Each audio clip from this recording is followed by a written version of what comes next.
Sunday. Man, look at you guys all here before us. Doug Robinson in the house. Bagger Bader is here with us. XAM Biker. I wonder if Chris will be on time tonight. No, didn't make it. Bagger Bader, negative Ghost Rider. The pattern is full. Hey, listen. We were getting ready for what's going to be an incredible show. So good to see you guys waiting on this one because we're coming in hot. Sturgis is like a runaway train. Can't wait to get you all the information and hopefully see you guys in the Black Hills. Big D checking in from Belvedere, Illinois. What the hell is that? You threw me a curveball, Dennis. Becky's in the house.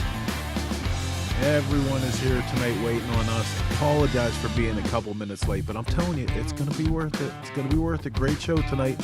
Sunday. We're in the house with another episode of America's first and favorite two-wheel motorcycle talk and entertainment show. Look at AJ in here with us. What's up, buddy? Bob Christopherson. Rooster is here. Evil Rick. Good to see all you guys. Hey, so this little thing is going on called Sturgis, the Black Hills Motorcycle Classic. It's been going on for nearly 100 years, and Mark has no idea what that means. He's written us off this year. He's written off. That's what I need to do.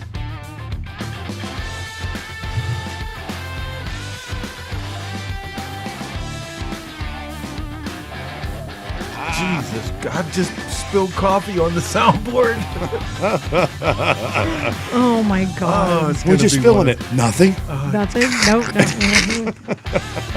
You know, the worst part, the reason we're usually late is because we get so involved in the conversation with our guests before you guys even get here. Then I'm like, hey, you gotta hit go. Dude, we should just record all that. That'd be funny. You know what the best thing is? I didn't start the clock, so we can pretty much go whenever. Let's just go. Okay, let's do it. Let's go. I mean, I say it's good. We're good. Yeah, It seems good. it Let's felt like 5 Let's minutes. get this one out of the station and up onto the track. Wait, I got to take this call first. That ain't happening. Eric from Destroyer Garage. We're doing a show. Let's go live with this week's episode of Shop Talk. Here we go. Welcome to Shop Talk, your all-access pass to the heart of the motorcycle world. Every week, we fire up the mics with riders, builders, legends, and celebrities, bringing you raw stories, wild rides, and real talk from the road and the garage. From custom builds to killer events, we're covering the culture that keeps your wheels turning through the week. New episodes drop every Sunday. Watch on YouTube or listen wherever you get your podcasts. This is more than a show. It's the sound of wrenches, good times, and the open road. This is Shop Talk. Now available on CycleSource TV through Roku, Fire Stick, Apple TV, Android TV, iOS, and Android. Okay, scooter tramps and chopper jockeys all across the land. It is 7 minutes after 9, a little bit late tonight, but we're still here, ready to deliver 90 to 120 minutes of all the two-wheel bullshit we can fit. I am your host, Chris Callen with CycleSource Magazine. I'm going to be your guide through the next hour here on America's favorite two-wheel motorcycle talk and entertainment show, Shop Talk. And yes, Tom Banks, Mark did bail us out yesterday. I'm going to bring the crew in, and we're going to talk about the sad tale. Hey. A 2-hour tour. You know, sort of bummed I didn't get to come see Tom. I know. Well, we're going to be going back and filming his place. We're going to go to the Black Hole Museum for a day or probably 2 based on. My goodness. He got a big shindig coming up here real soon. I'm looking forward to that. That's going to be a killer time. He does. We're going to talk about that later in the show. If you don't know what Mark's talking about, he is talking about the MotorDrome. Yep. Brand new.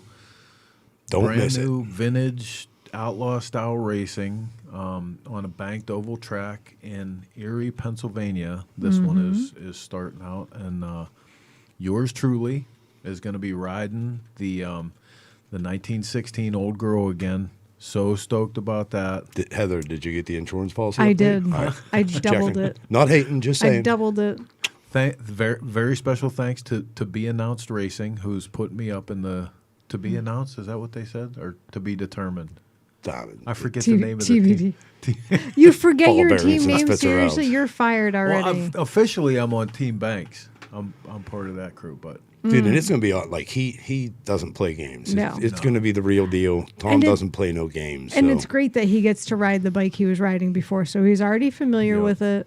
yeah. Huge thanks to Dan Gafford for allowing him to do yeah, I that. didn't say Dan's name. I was joking about the team, but yeah, Dan Gafford is letting me ride the bike. He bought those para motorcycles off of Kiefer, and if I could have bought that bike, man, that was my favorite thing to do was race that motorcycle in Sons of Speed. Mm-hmm. So like the chance to get to ride it again and race it is Do we have a absolutely list of awesome. who's coming? Do we know who's racing? Like it? There's a everybody. pile, man. Is there? Yeah, Yeah. Banks was telling us there is a pile. Yeah, Cool. eBay, Jake's eBay, racing. Jake's gonna Like be there. everybody's racing. Johnny 99 going to be up Johnny for it? 99 is racing, I believe. Yeah, that's cool. Jeff Quilty in the house. What's Yeah. up, buddy? Steve Broyles here. So many good friends in tonight. Hey, so listen, we got plenty to talk about, but when Tom Banks came on and told you that Mark bailed us out, if you saw my video losing my shit about the 7.3 breaking down, listen, my buddy over here, he definitely bailed us out because I was on my last thread, man. Dude, 30 seconds. He was 30 seconds. I said when I was on the phone with him, the timer for the oven went off. If I would have walked in the kitchen, I would have never answered my phone. He was literally 30 seconds away from having to find somebody else to come get him. And everybody knows this. Everybody knows when you're in that situation where you're doing 1,000 miles an hour, you're still late for everything, you're disappointing everybody, everybody's pissed at you, you're not getting the stuff done that you need to. There's a pile of things behind that. And then in the middle of that, like, the shit just hits the fan and it ends up all over you. So now, not only are you doing 1,000 miles an hour, but you stink like shit. Well, the sad part about it is between the two of us, we own like 9 trucks. None of them run. Nope. My fuel tank fell out of my dolly the day before. And you know what? My excursion's down. Occurs to me right now is back in the day when I was a kid, I saw that old biker with the half beat up truck with a sort of kind of cool chopper, and I was like, man, I want to be that guy someday. Absolutely not. Yeah. Absolutely. If you are watching this that show guy. right now, No, so I you know, I like was that, wrong. That, I you, was that wrong. you are that guy. I was wrong. You are that guy. I was wrong. I don't want to be that guy. You And are, if you're you watching have this and you're a reached young your person goal. now, save yourself. Yeah. Go get a job. Go get an education. Nah, keep chopper sketchy, man. You know Don't something? I listen to just him. bitched about it about 20 minutes ago. I wouldn't change a goddamn thing. Nope. Mm-mm. So, love my old trucks and love the aggravation. Wished I would have went to the oven prior to the phone call ringing. But, dude, I can't tell you the ride from there back to Chris's house to drop the truck off. The kid that showed up to haul the truck back was 18 years old. Oh, jeepers. Oh, yeah. He weighed like 8 pounds. He reminded me of Sheldon. You have to help him hook the truck up. Oh, dude, it was. I wanted to jump in so bad and just freaking do it, like And he's like, "Oh, this," and I'm like, "Buddy, I said, I got kids twice your age. I've been doing this my whole life." And he was a nice kid, though, right? Super nice, yeah. Super polite, very pleasant. He asked where they were going because you had said the trailer needed to get, and I said, so when he got all done, I walked him in the garage and I uncovered the pan head and a couple things, and he's like, "Holy shit, this is the coolest stuff I've ever seen in my life." And like, he was a super nice kid, but I don't think we went over 35 mile an hour the whole way back. Like, I wanted to hook the truck up and drive. That was what I wanted to do. But I'm bummed. Like I said, I didn't get to go see Tom. Tom's one of my favorite people to hang out with. Just a great freaking guy. So. Oh, he is too. And I mean, like, not to make light of the whole, breakdown and all of that, but you got to make light of it. Yeah, it's over. Really. Well, I mean, now, right? Like now we're beyond. I was so. laughing at you the whole time. I know. Sorry. Me too. That's one of your most. First thing I said when I got out of my qualities. truck was couldn't happen to a nicer group of people. So. And that's listen, exactly what he there said. you go, all around for both of you. But beyond that, moving on, we're on deadline for the magazine. Killer issue coming up. Sturgis is right around the corner. Smokeout, crazy. We're going to pull key number 10 tonight. Yep. There's so much going on that I can't even remember what's next. It's a lot. I guess it's to welcome you guys to the show. If it's your first time watching Shop Talk, shame on you. Welcome to our chaos. What was this? Cop that pulled me over the other day looked like alfalfa. I was scared he was going to call for backup and Opie was going to show up. So Jim Grady, we live about 25 minutes outside of Pittsburgh, but it gets country real fast. Really fast. Literally, the police chief's name in our town is Mayberry. Mayberry, yeah.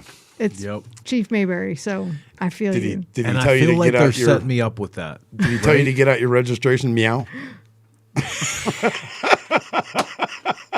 I feel like they're setting me up with that because how do you have a serious adult conversation when you get pulled over by a cop that has a badge on that says Mayberry? Yeah. Right? Like, come on, man.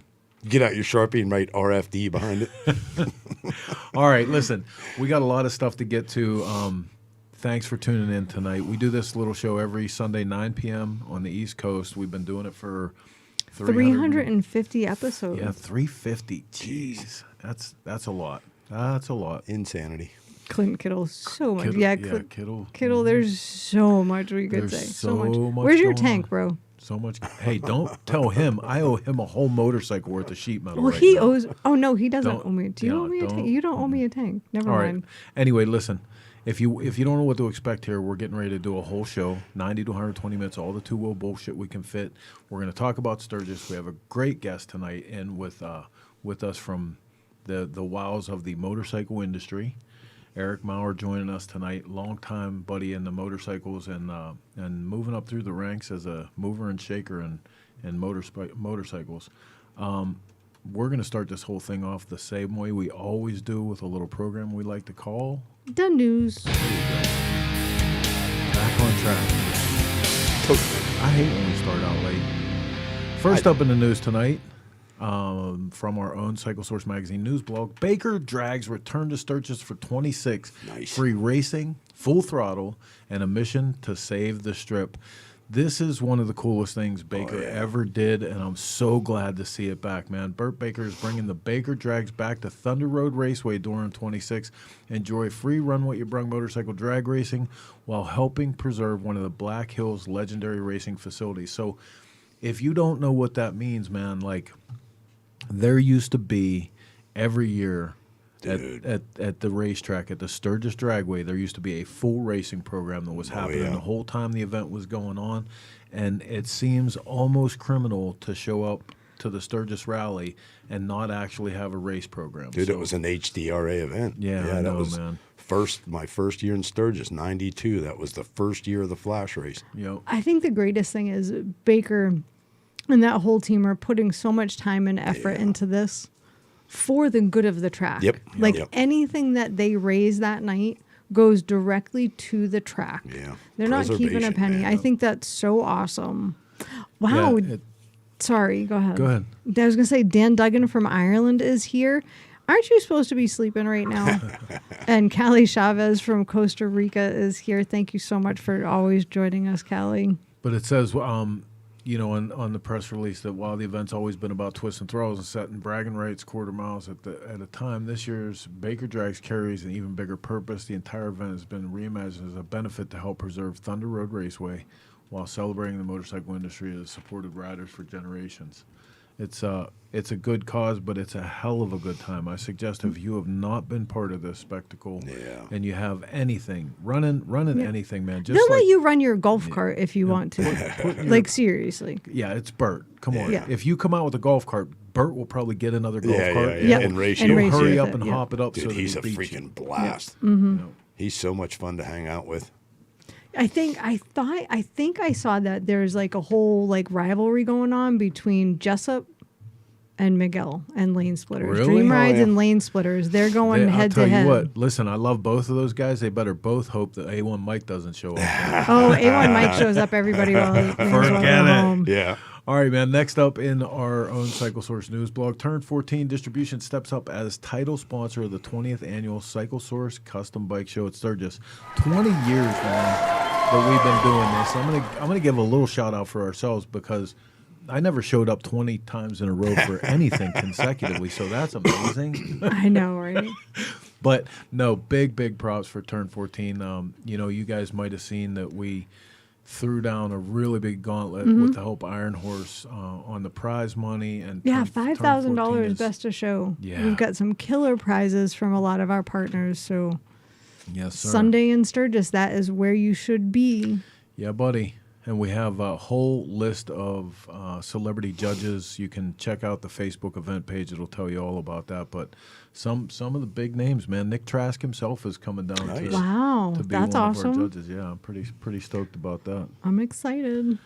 You are excited. Do You're I get excited. to pick my own class this year? You can pick your own class. I don't know if I have a trophy for it, but, I'll make my own trophy. Pick away, kid. Hey, last thing in the news tonight, Riding for Warriors. This is from the AIM Expo and Motorcycle Powersports Network.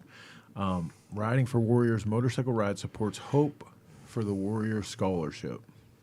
12th Annual Riding for Warriors Motorcycle Ride, led by U.S. Air Force veteran Michael Nielsen, will honor and remember the 25th anniversary of September 11, 2001 attacks. Beginning in August, the ride will travel to the sites and memorials connected to the attacks in New York City, Stoystown, Pennsylvania, and Washington, D.C. All proceeds will benefit the national nonprofit Hope for the Warriors and its military spouse and caregiver scholarship program. Very cool. You can check them out today at MPN. Speaking of the September 11th anniversary, 25 years this year, man. Yeah. How about it? Wow, that's incredible. Yep. We've got something special, very special planned for Smokeout to recognize that. We're actually going to be at Smokeout in mid-event during September 11th for the anniversary. So, hey, can I lighten up for a second? Yeah, go ahead, please. Eric Vaughn, he's a sturgeon. He's going to Sturgis for his first time ever. Oh, no He's shit. a Sturgis virgin. Oh, my God. That's going to be funny. So good, Eric. So good. So I have a ton of things. I'll definitely return your phone call. I apologize. We were just starting the show whenever you called in. So I'll definitely call you tomorrow and tell you the 100 things that you have to do while you're there. Well, the first one you have to do is come to our bike show on Sunday, August 9th, because it's a $5,000 best of show. Not saying you'll win it, but you should be there. It's a good show. He always has a bitchin' motorcycle, so it'll be no surprise. Not sturgeon like the fish. Same. It's all ball bearings and Spitzer valves. So, moving on.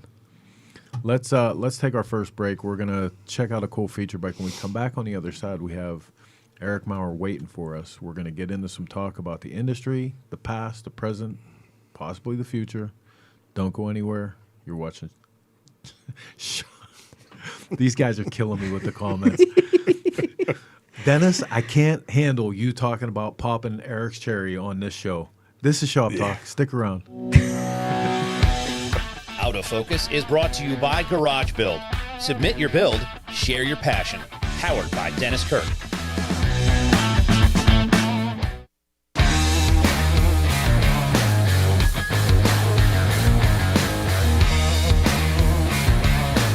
Brandon Buckmire from Blue Ridge, Georgia. My dad and Randy were talking at the end of last year. I think it was like the last week in November, and I brought one last year to Cycle Showcase for them.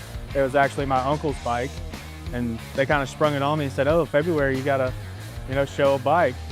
So my dad, he actually won a couple different raffles over a couple different years, and from Ryan Gore at Paper Street Customs, and the tank and the rear fender were one raffle, and then I think it was 2 years later he won the frame and the wheel set from them.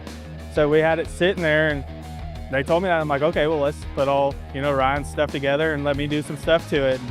So I clearanced it, the shovel head frame to fit the Evo, and I painted it there at the shop in Georgia and kind of threw it together. All the wheel spacers I've all done, with a manual machine lathe that I barely know what I'm doing, but I figure it out. And then I don't like open holes, so I kind of like plug open holes all the time. I just find something to stick in there or figure it out. And every bolt that I put in there, if it's not a button head, I throw it, chuck it in the lathe, and I'll put swirls in it or I'll do something in it, Then Ryan Gore's foot controls as well. They come with these big honking, like aluminum knurled pieces. So I threw those in the lathe and made it match the top one, and just whatever you can do, make it a little different. The air cleaner, My uncle passed away in 2021, and we would do like challenge coins because he has a ride in Chicago every year the past 5 years. And my dad hands out his challenge coin every year as a new year. So there's 3 of us Buckmires left, me, my dad, and my uncle. So I did like 3 bikes with the challenge coin on it, and different, one's an air cleaner, one's a points cover, and then another one's like on the size of the oil bag. So just to kind of keep them around and us have some remembrance of them, I'm Brandon Buckmire. I'm from Blue Ridge, Georgia, and thank you for watching Cycle Source TV.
This is Rick from RKB, and you're watching Shop Talk.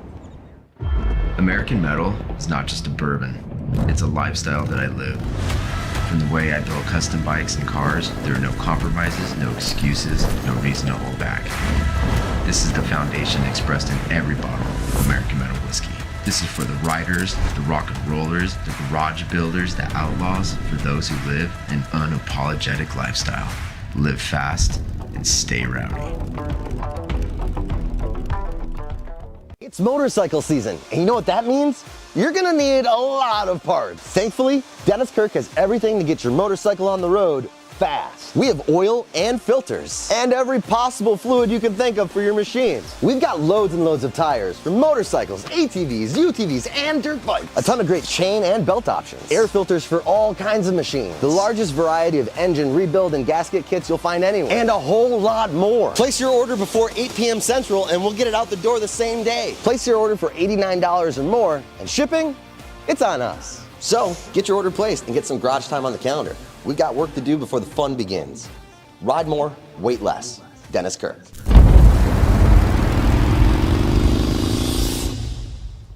All right, welcome back to the Dennis Kirk Motorcycle Studio, and you are watching Shop Talk. If I didn't mention that a couple hundred times already, or how impressed that we are that the people from Dennis Kirk left the back door of the studio open again, and we got to sneak in to do another show. Did you know I have breaking news? Okay. I didn't tell you. Oh, geez. American Metal Whiskey is going to be set up at Smokeout doing tastings. Nice. Great. I'm not serious. Yep. I'm They're bringing their whole big fancy trait rig. It moved. I think it moved. It moved. Make it move, Jerry. How excited are you? Yeah, Mark. I'm going to give, there's going to be a picture right there on their trailer that says, if you see this man, do not serve him. And it's going to be your picture. I'm going to his or mine? Pull over. It's going to be Mark's picture. Well, I can't. I don't have to worry about you. You're not allowed. You don't drink brown liquor anymore. Yeah, federally restricted. But hey, listen, speaking of days when I did drink brown liquor, and Mark was usually right there behind me. Stop. I've never. Our guest tonight, I've known that long, and we have enough stories to fill up many of these shows. But we're here to talk about the party that's going on in South Dakota this year. A bunch of other stuff too. But like I said, you know, we've known Eric for an awful long time. Couldn't be a better person to represent the brands than him, and we're happy to bring him on the show. So let's check it out.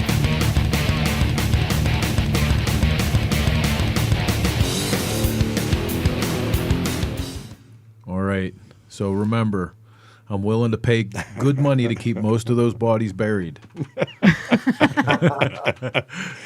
What's up, man? Oh, how you doing, Chris? Good. So Yeah, man. When we were talking earlier, when we were getting ready for the show and first got you on, and we started talking about where we actually met. Let's go. You said it was like maybe 1994 or maybe 2002, and that was the beauty about that period of our lives, because it could have been 1994, it could have been 2002. Anywhere in the middle there would have been fine. Just doesn't matter. Yeah. We were. So I met you. Geez, we were. So I was with Todd Cycle, Todd Silicato, Todd Cycle. We had a booth at. Let's see. You said earlier that it was the Barnett's lot, and I think we were in the Barnett lot. It's all a blur. It could have been Sturgis. It could have been Daytona. It could have been the V-twin. Right, exactly. You know, and I'm sitting in the booth, and Todd's out being famous, and you walk up, and you're like, "Hey, I've got this magazine," and we started talking, and that's just how this all works. That's the entire industry. You just walk up and you're like, "Hey, what's up?" And before you know it, it's been, 25 years. God, it's crazy. Sheesh. It's crazy. And you know what, man? Like, I know how quick the time went. We're both around the same age, and like this, it's two minutes later, and it's actually 20 years, 25 years, and 30 years, and you're looking back wondering what the hell happened, but. Take me through like the part of your career that brings you to the opportunity to be in the position you're in now. Oh, geez. So, I started doing websites and graphic design for shops because I had no money and I needed parts. So I'd be, hey, I'll do this. I need parts, and one thing led to another. I got into magazines, worked as a freelancer, drag magazine for a lot of years, did some stuff with Hot Bike. But everything I've done was just from the love of what I do. Right. So it wasn't about money. Trust me. As we all know. It was just about, taking something I was so passionate about and, finding a way to keep doing it. And maybe get paid for it at some point down the road. Even for a 10-year stint, I was doing corporate marketing. And so, I was at Microsoft. And even then I worked a full-time job building bikes, working for, buddies, going to Sturgis, going to Daytona. I did all this stuff for free. So I worked a full-time corporate job because to pay for your motorcycle. I had to pay for myself because no one had any money back then. Right. So, but I mean, man, so fortunate to have, so many people that just, brought me along. I always say that my entire motorcycle industry career, at least, I've lived vicariously through everyone else, and I've been given opportunities to do things no one else would do, or would do, should do, or get to do. Right. But it wasn't about money. It was quickly about friendships. Todd at Todd Cycle probably opened the door for so many opportunities for me. Matt at Red Soul, same thing. God, the list. I can't even think of the list. Speed Merchant, Brawny, Robbie at Alloy Art. All these people have been a part of my life for, 25 plus years. Mm-hmm. And we've all, we're friends, we're business people. But in the end of the day, we're just motorcycle heads, right? I mean, that's just it. So, how did that get me to where I am today? Because I went off on a rant. About when COVID hit, I was doing a lot of corporate marketing. Building hot rods still at my home shop. Bikes. You're actually looking at a bunch of stuff right now. That was one moto show in 2016. That was my Softail on a bike Todd built that then I rebuilt. That's a Sportster, by the way. That thing was just insane. I love that. Chassis design Anthony, which is now Tinworks. That's his frame. You know, but I completely digress. So COVID hit and the marketing industry just died. I got laid off from about a 4 or 5 year gig. I was bidding on projects for, pennies on the dollar. When the dust kind of settled, a couple of years ago, I said, I'm tired of working 2 full-time jobs and it's time to do what I love. And that's get back into the powersports industry as a whole. And that's, there I can work both of my full-time jobs. Right. And you'll still, listen, if you think you're bullshitting anybody, you're talking to the wrong guy, because I know the deal. You're still going to put 80 to 120 hours a weekend. Right. You're just doing it in one place instead of splitting it up to 2. I don't think I've ever met anybody in the motorcycle industry that said I got into it for the money. Oh, yeah, it doesn't exist. Yeah. Or for the easy life. Yeah, no. If they did, they're liars. Amen. But it's just networks and contacts and friends. I found out about this job. So Biker's Choice and Twin Power and Karaoke and Speed and Strength and all these amazing brands are owned by a company called Turn 14 Powersports, which is a part of the Turn 14 that is actually doing your show. And so Robin Hartfield from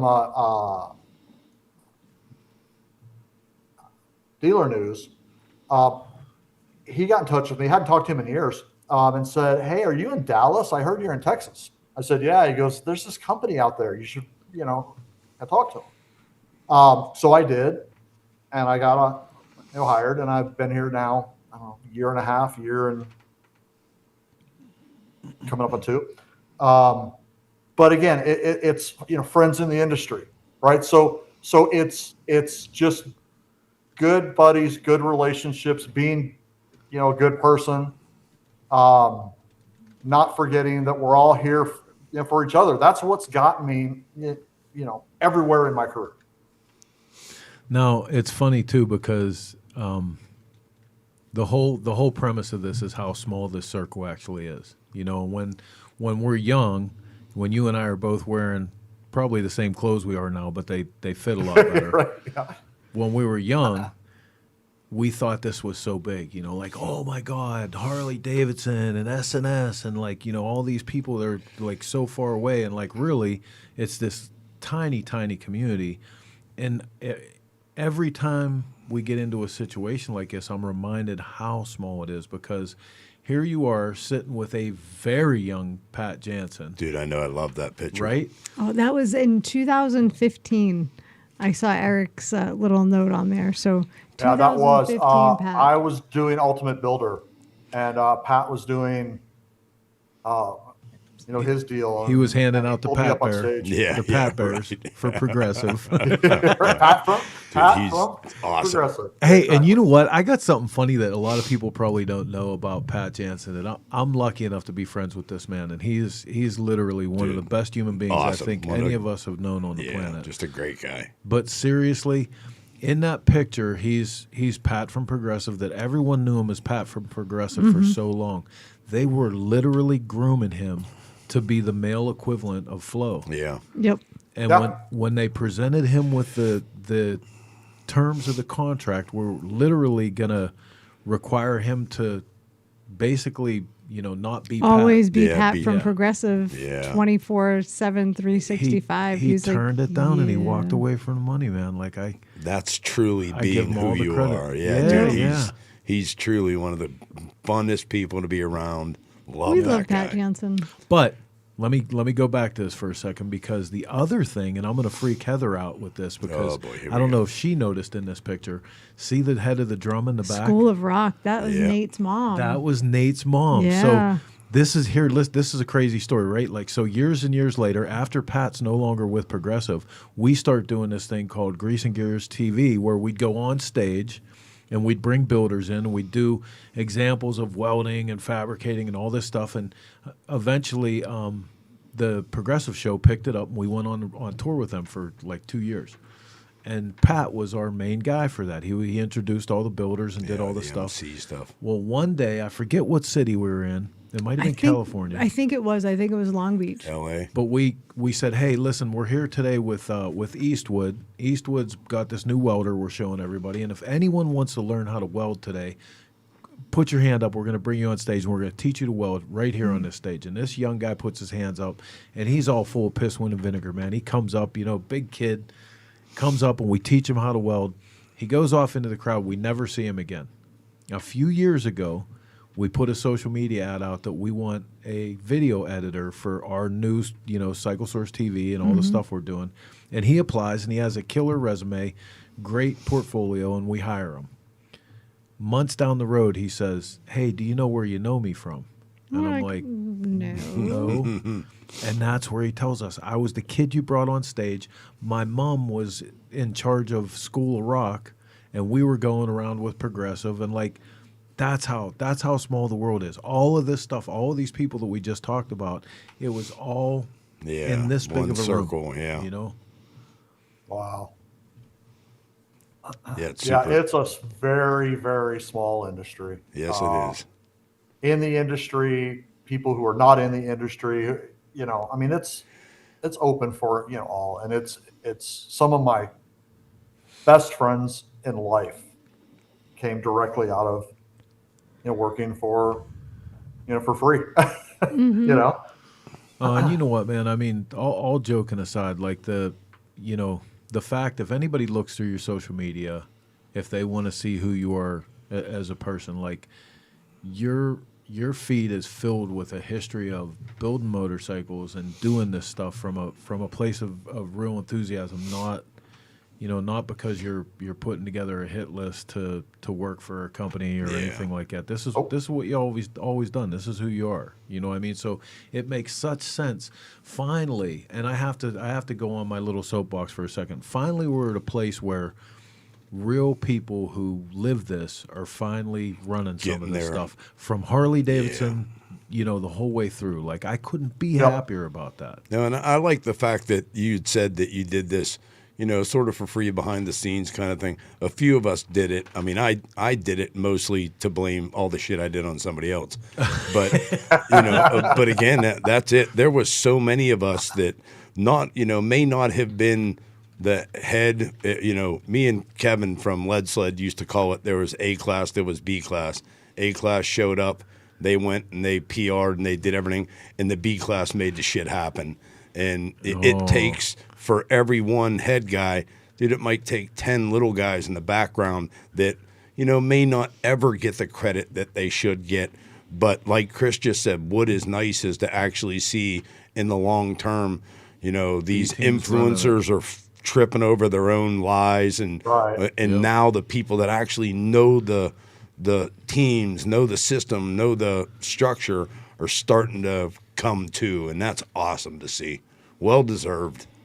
Well, and 25 years ago, I thought it was all free, right? I'm like, oh, this is great. I got hot and cold running, everything. I go to Sturgis and I get to, stay in hotels, and everyone else is at the campground. You got hotels. Daytona, right? And I get to do these things, and, it's guys like Todd from, Todd Cycle, and, Ted Sands, right, buddy. from a PM. Uncle Ted. These guys paid, trust me. I may have been doing it for free, but I'm sure it cost them a good amount of money to put me up in a hotel and to fly me somewhere. So that's why I always made sure that, professionally they got my best work. And so it's I say it's free, but obviously someone paid for it, but and you worked. Yeah, and you worked your to ass off you for worked it. your ass off to Yeah. repay that free. What you Oh, gave yeah. back, was Oh, for sure. tenfold, and I'm sure they appreciated it. But same thing, I'm a little pissed that you got hotels because I think up till like 3 years ago we still slept under trailers and shit. So Actually, oddly enough, Mark, I remember the first time you guys had hotel rooms paid for by a venue. It was Daytona. That's right. And it was one of my first Daytonas with you guys, and I worked it out in the contract that not only were like the expenses going to be paid, but we had X number of rooms. Yep. And everybody got their own room. And I don't know if it was you or Rob that came back and said, "Is this room mine?" like how many other people are going to be here people are with me? going to be in here? yeah. And that was just Shit. that was 2014. Hey, Heather, you should have seen back in the days of Mountain Fest. So Mountain sweet Fest used to Jesus. put us all up in this. Oh, in that house. mountain I chalet. remember the man. house. Well, the first time that we stayed there, it was me and Duke and Scotty. Yeah, I think so. Yeah. And Scotty wouldn't get under the blankets. He Yeah. wouldn't even take his jacket off. Yeah. And we're like, dude, what are you doing? He said, we're not supposed to be here. Yeah. He said, when they come to get us, I he wanna said, be able to run." I'm running Oh, out the yeah. door, you know? Well, I do have a funny story. Speaking of that lot in Sturgis, I think it was on 3rd and Lozelle, and it was Barnett's lot. It was across from a Samson at the time, which I've stayed there as well. Yeah. That is the coolest building ever because it's got apartments up above it. And so this is 08, 07, and Ronnie who at the time worked for Todd and is now the very successful speed merchant. We were sleeping in the shop on that lot, and so it was myself and Brandon and a few other people, and I had an inflatable mattress because it was a shop building. And throughout the night, for the first couple of nights, my mattress would go flat. Then I would start snoring like a chainsaw. And I remember one morning, I can't see Brandon anywhere. Like, Bronny, where the hell are you? Apparently, it was so loud. I snored so bad, and it echoed in that shop that he huddled himself in the bathroom with a sleeping bag around his head. Oh my God. So even when you get accommodations, they're not always the best. And it's I'm not gonna lie, it's still like that sometimes. Oh, yeah. Sometimes we need so many people there with us that I'm like, okay, you get an air mattress, you get an air mattress, you get an air mattress. Oh, there's a couch over there. Which one do you want? Raise your hand if you've ever slept under a trailer, right? Dude, I mean, for if years. you haven't, you haven't lived. Listen, 4 years. Here's one I'm going to ask everybody. Raise your hand if you know where to sleep in the wall of death that you're not going to get wet. Not going to get rained on. I That's know, right. I know. Not because I've done it, because I've heard the story. I've been very fortunate. But was there ever a time in your life, Eric, you didn't have motorcycles in your life? Yeah. Oh, yeah. I build bikes for myself, but eventually they get sold because, times get tight or bills are tough and those are painful times. I mean, I hit a point, kind of that post-COVID era where things were so bad. I sold a lot of the stuff in my shop. It's taken me a couple of years to get another mill back in and a lathe back in and lifts back in and all that stuff again. Because that's what I do, right? It's I don't want my passion to affect my family.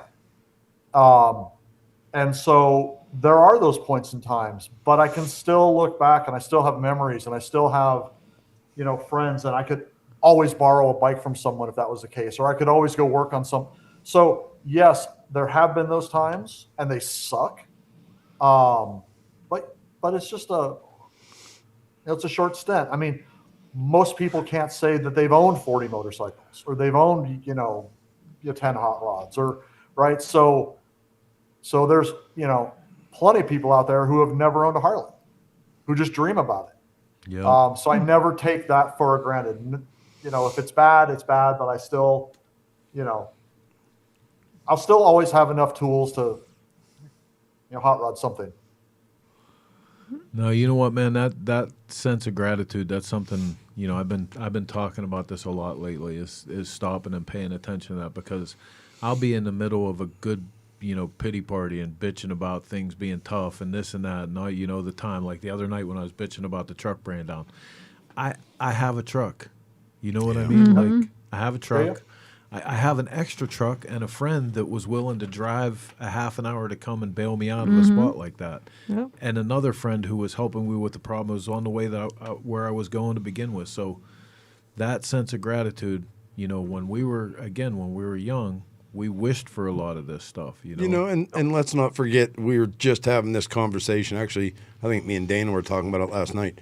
You know, you think, you know, I'm in my 60s now. You think, you know, you live your best life. It's time to start doing the things you want to do.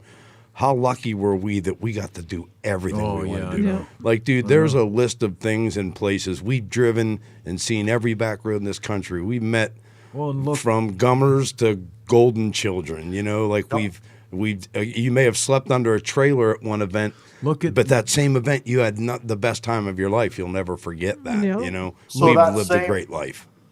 That same day, no joke, I'm sleeping in a shop floor after just interviewing Indian Larry. Wow. So right on. And he talked for an hour, and it wasn't even about a magazine it was, but it was not. It was It was like a few minutes for I don't even remember who it was at the time, and you know, a couple of weeks later, that was it, and he was gone. So. You know, you're, you know, sleeping under a trailer. Things are hard. Well, boo-hoo, you're at Sturgis, or you're at Daytona. Right. I had to basically hitchhike from Orlando to Daytona because I didn't have enough cash to get from the airport to Bike Week. And the whole time I sat there, I'm like, I don't care. This is fine, because where I'm going, I've got a place to stay. Yeah. I'm sure I won't have to pay for food, and I just have to get from, you know, one coast to the other in Florida. Yeah. And another thing that I really missed it, you know, I mean, again, I don't travel as much, you know, shit changes, life goes on, still staying as deep in as I can. But one of my favorite things about that, and God, you'll probably be in the same boat. Me and Chris talk about this. The trip to was probably as exciting as the event. And the phone never stopped. What time are you getting there? Can't wait to see it. Like, where you guys let's bump into each other. Stop. Hold on, you're at this truck stop. We're going to be there in 2 hours. Wait for us. And like, it was so exciting. By the time you got, the party was completely started by the time you got to the event, and even on the way home, like the group. And I hate the Moto family line and then this and that line. Dude, these were the people that you spent your life with, and still to this day, you know, a few of my best friends live 10 hours from me, and I never see them. But when I do, it is like literally spending the best time. You know, we were kidding around earlier about Jeff Cochran, and he put the post up about Smokeout, and of course I had to bust his balls on it. But to get here in a month or so, to get to be with Jeff Cochran and Jeff Fording and freaking Clinton Wallace. He is in so much trouble. Dude. We have years worth of shit to throw down Clinton Wallace's ass. Like, it's going to be so much fun. Like, that's the exciting part. You miss that group, the comfortable Radar. I can't wait to yell at Radar. I'm like so looking forward to it. This is the thing, like the stuff that Eric's talking about there right now. How many guys that are out here now will never get the opportunity to set up like 2 spots away from Larry? Or I was looking at this picture. You know, how many people are never going to get to talk to him? Right? How many people are never going to get to talk to Ted? How many people pretty greatest soon, man, one of the greatest people on earth. Oh, I know. And you know, same thing about Arlen Ness. Like, every once in a while, I'll throw something to Heather about something that Arlen told me in passing. You know, I'll get frustrated with somebody and I'll say, you know, Arlen used to tell me about that. When I'd get upset about something somebody said or something somebody did, and he'd look at me and say, what are you doing? But what do you tell me about what you're doing? Yeah. You know, and he had that subtle way. These were great people in this thing. Yep. In the conversations also, like Larry, sometimes you'd talk to Larry and it was never about a motorcycle. Mm-hmm. Like the conversations that you had were just so deep, and, you know, like you became friends, and as popular as that guy was, the next time he saw you, the first few times, like he remembered who you were. You actually became his friend. And, people will never know that. It was not that fake, I remember you. 100%. Yeah. Right? Billy Lane was, he came in to drop his bike off at the SNS thing when was Daytona? February? And something had happened.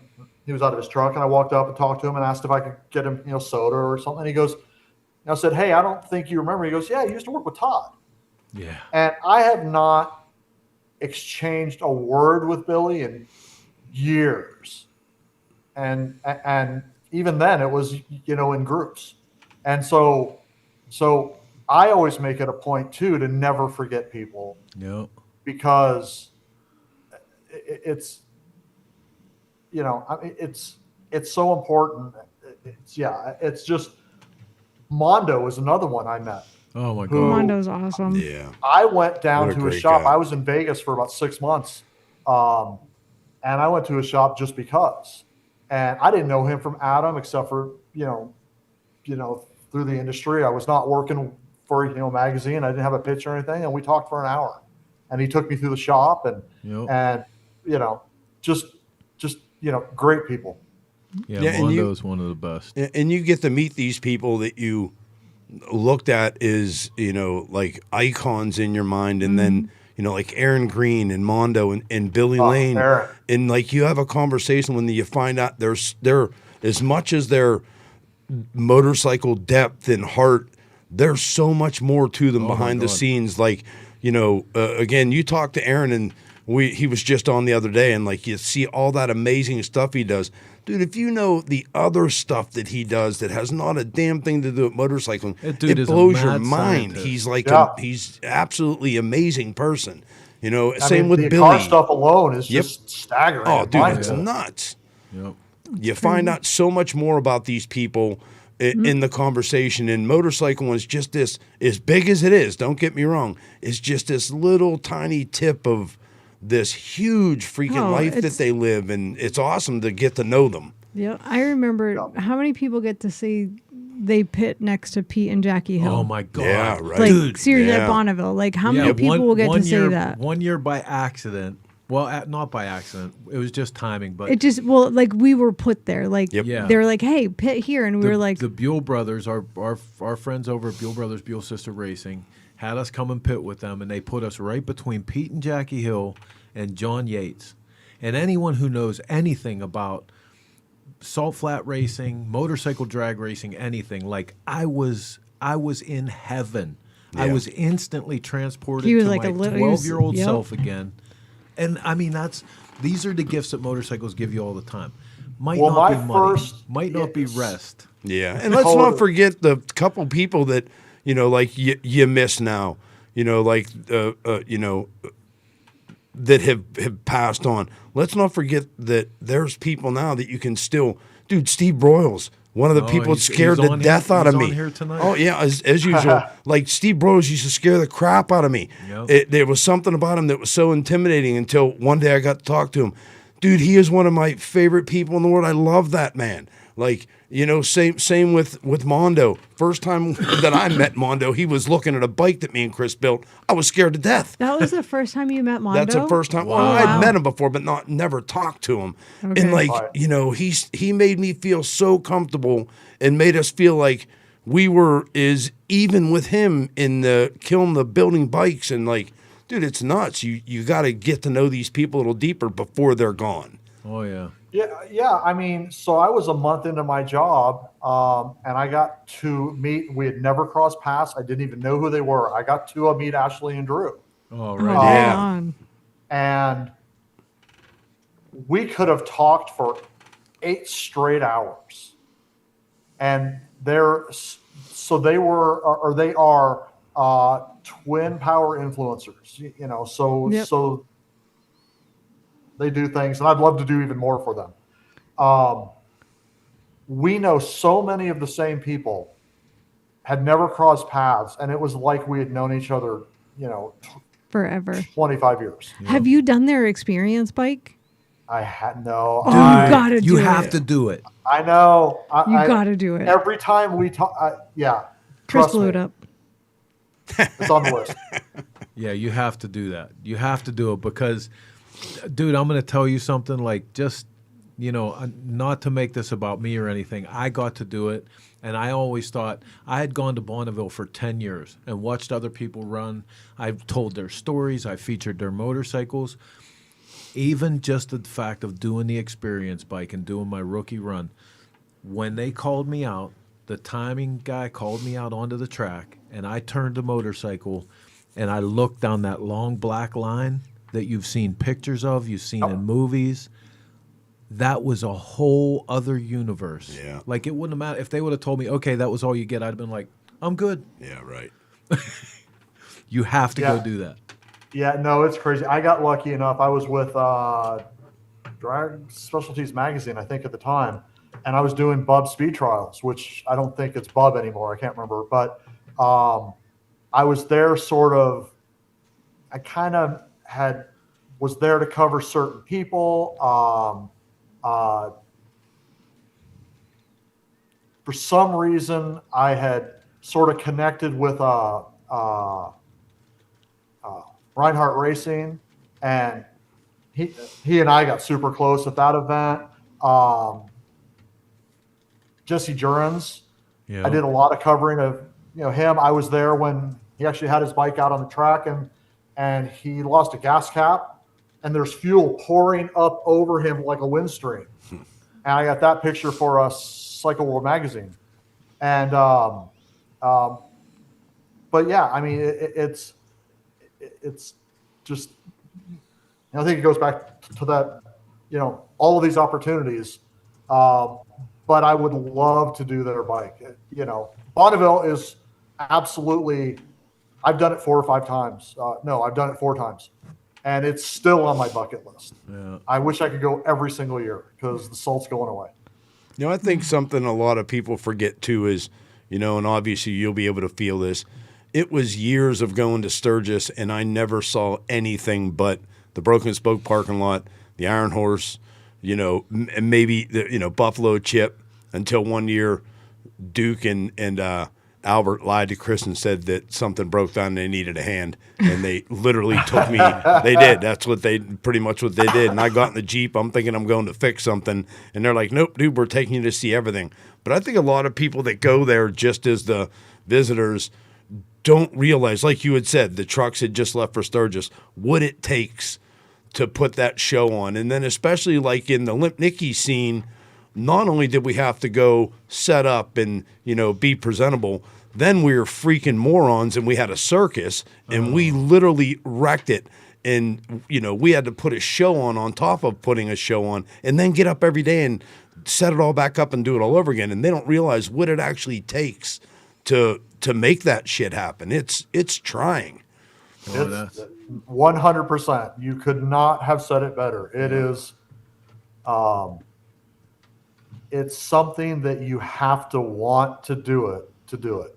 I mean, we have people who will be out in Sturgis for 19 days.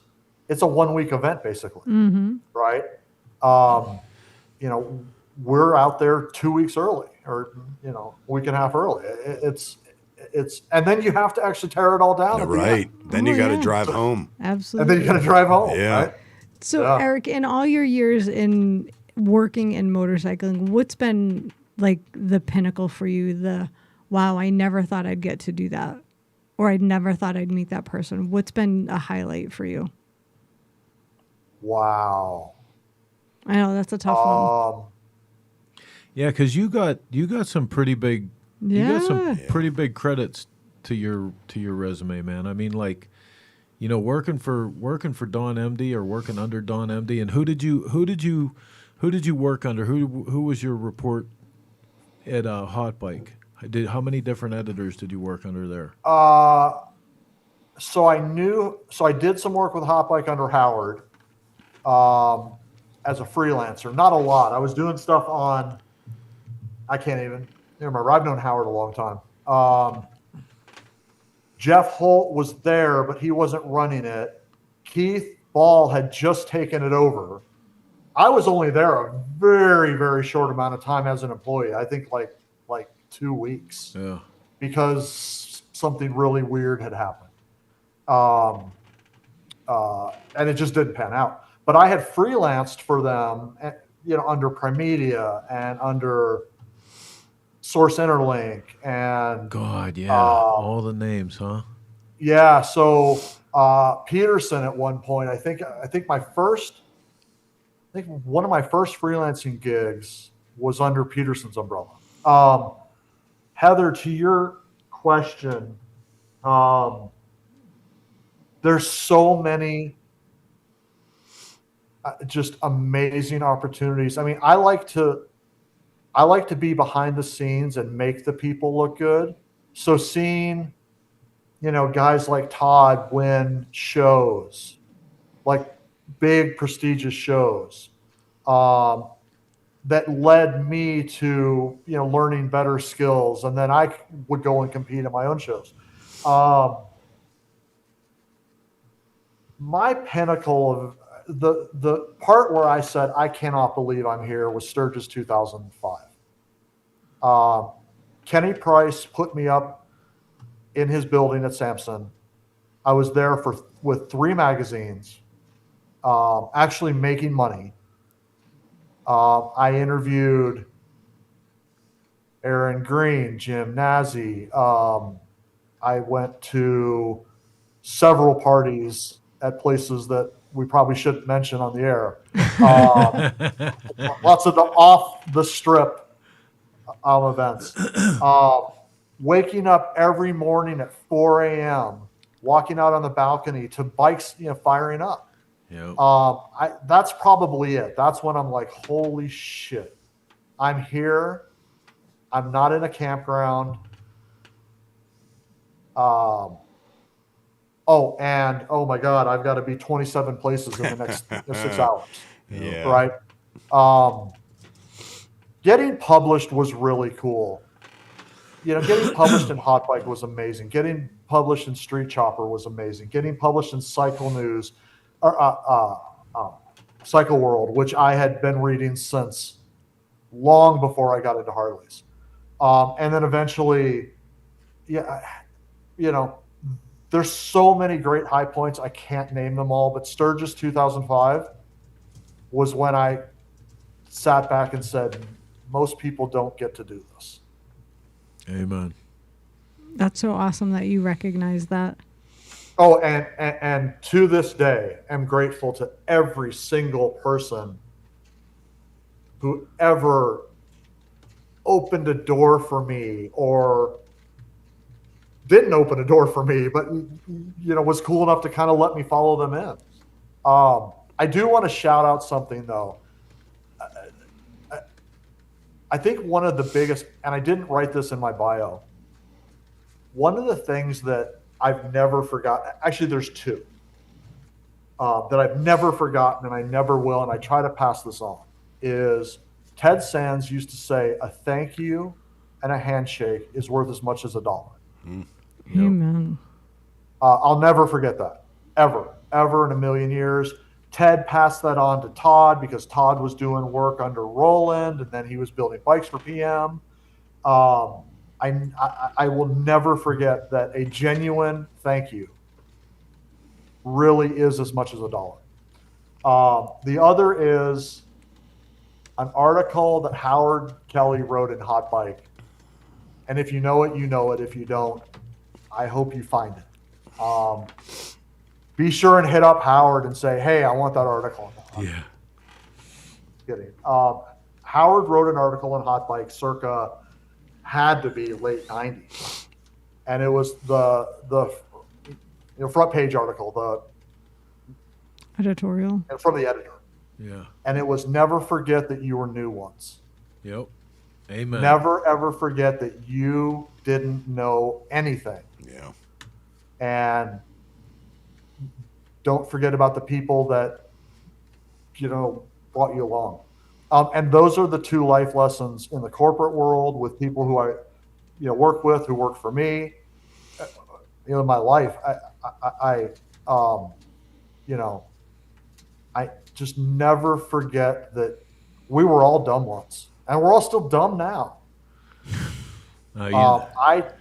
So Heather, that was a very long-winded. That's okay. That was a great answer. Hey, you got the answer. I could never, if somebody said to me, give me your high points, I'd really have a hard time.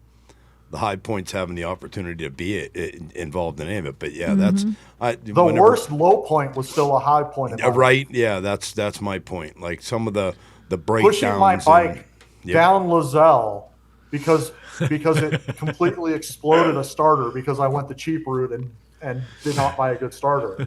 And just doing the push of shame for like 8 blocks was still pretty awesome because I'm like, these people are all laughing and they're all like, but it was still, right? I mean, there's you were pushing it in Sturgis. Pushing it in Sturgis. And I had a bike there and I had just won the, the horse show. There were 20 of us that won, so it was not just me. Yeah. Kirk Taylor picked my bike, and I got to go up on stage with just heroes and friends. And so I'm like, I'll push this thing all the way from Thunder Road if I had to. I just won. I had a trophy. Yep. That's so cool. That's so cool. Those, and man, we say this, and I think every generation thinks that they live through the best times. But as far as the motorcycle thing, we absolutely lived through the best times. We absolutely did. The people that were here. That decade. That decade for people like us. That decade to 15 years. That late 90s, 2010 era before things dropped off was just. Oh, it was free balling. You could do whatever you wanted. Unbelievable. And I look back every day and go, it'll never be that good again for me. Yep. But I was a part of it the entire time. And I think we had a little leeway back then, too, just because of the time frame. I mean, at that point, Sturgis was really getting a lot of the events, but Sturgis was really getting tough with, the drinking and riding and anything that was odd. I remember one time leaving the Iron Horse. There was probably 10 of us from Lead Sled, and one of the guys that was with us, we were all wasted, but one guy was really bad. They pulled us all over. There had to be 10, maybe 15 of us. And I think at one point the cop said, I don't have enough time to write all the citations. He said, so is there any way you guys can just F and leave? And we were like, what's the chances?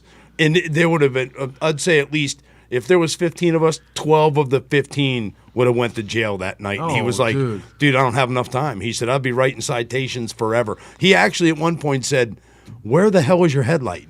And it was all the way down on the bottom, by the foot peg. He's like, I don't even understand what that is. We were all laughing. We're like, let's just all get the hell. Yeah, I think you were with us on that. Oh, yeah. On that.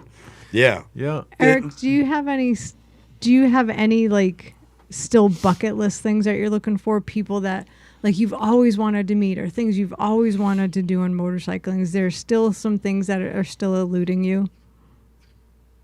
Oh, 100%. I'd like to actually ride the Salt in Bonneville. I'd love to find a handful of people and apologize for being a shithead at some point in time down the road. And Amen. I actually have a list.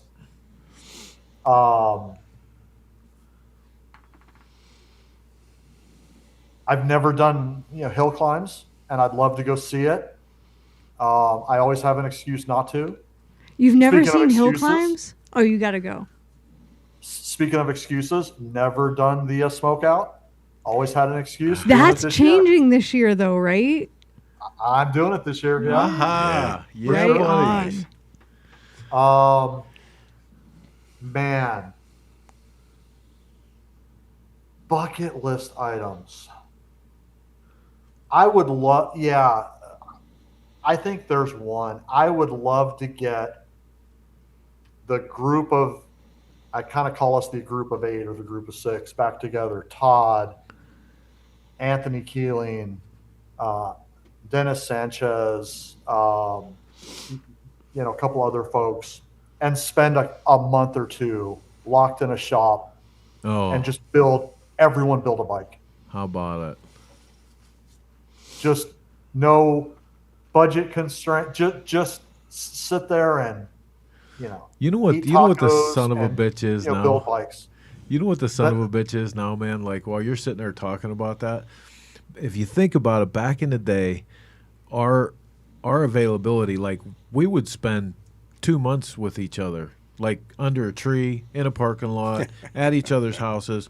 We didn't have a dime to be able to put anything together. Yeah. None of us could really yet work a machine or run a welder or any shit like that.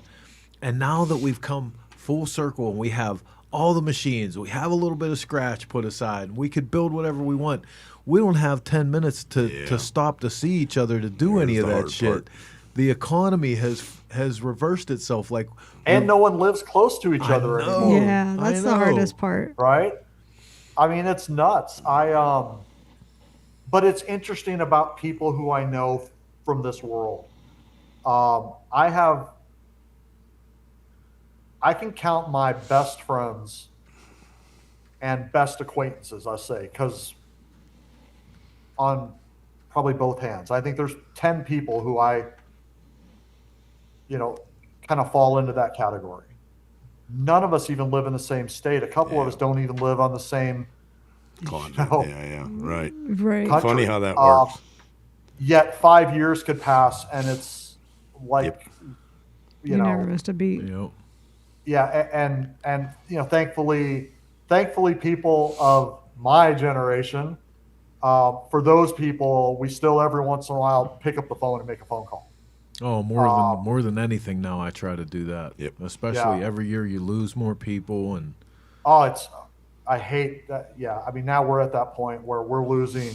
Yep. It used to be that you're losing people who you looked up to, really respected, but didn't know. Now it's people like, dude, shit, I was with him 5 years ago. We lost Milwaukee Mike this year. Yeah. Our guy Milwaukee Mike. Like I still can't even program in my head that he's not going to be in Sturgis. When we pull into Sturgis, I'm not going to be able to go right behind the broken spoke. Yep. And go back and hang out with Milwaukee Mike. I still can't I can't feature it. Yeah, see him walking down the street in his bathrobe and yeah, right. Not that you ever wanted to see that, but you usually saw that. It's nuts though. I remember when Todd called me and said Johnny Chop died. Oh, dude. I remember when he died, yeah. That was the only phone. I mean, that was it. That was the entire phone call. And I knew Johnny because Chica used to have a shop right by my house, and I kind of honed in on him, and he would loan me tools, and I'd buy him coffee, and really became friends.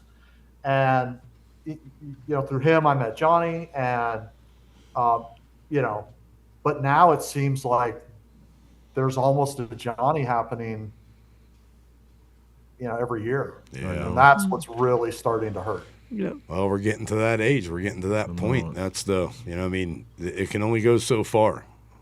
Yeah.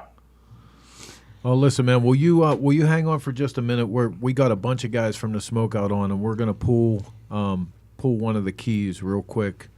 So do it, man. Do it. I'm here. Kick me off. Whatever. No. I want to keep this going. So stick around with us. But hey, if you guys or you're any of the people that have one of the advanced tickets for Smokeout and you're waiting to see if your key gets pulled, we're doing that right now. So get ready. Tell your friends and neighbors. Here we go. Don't do the drum roll yet. But I'm excited. This is key number 10. Key number 10. Smokeout fans, get ready. What's your lucky number?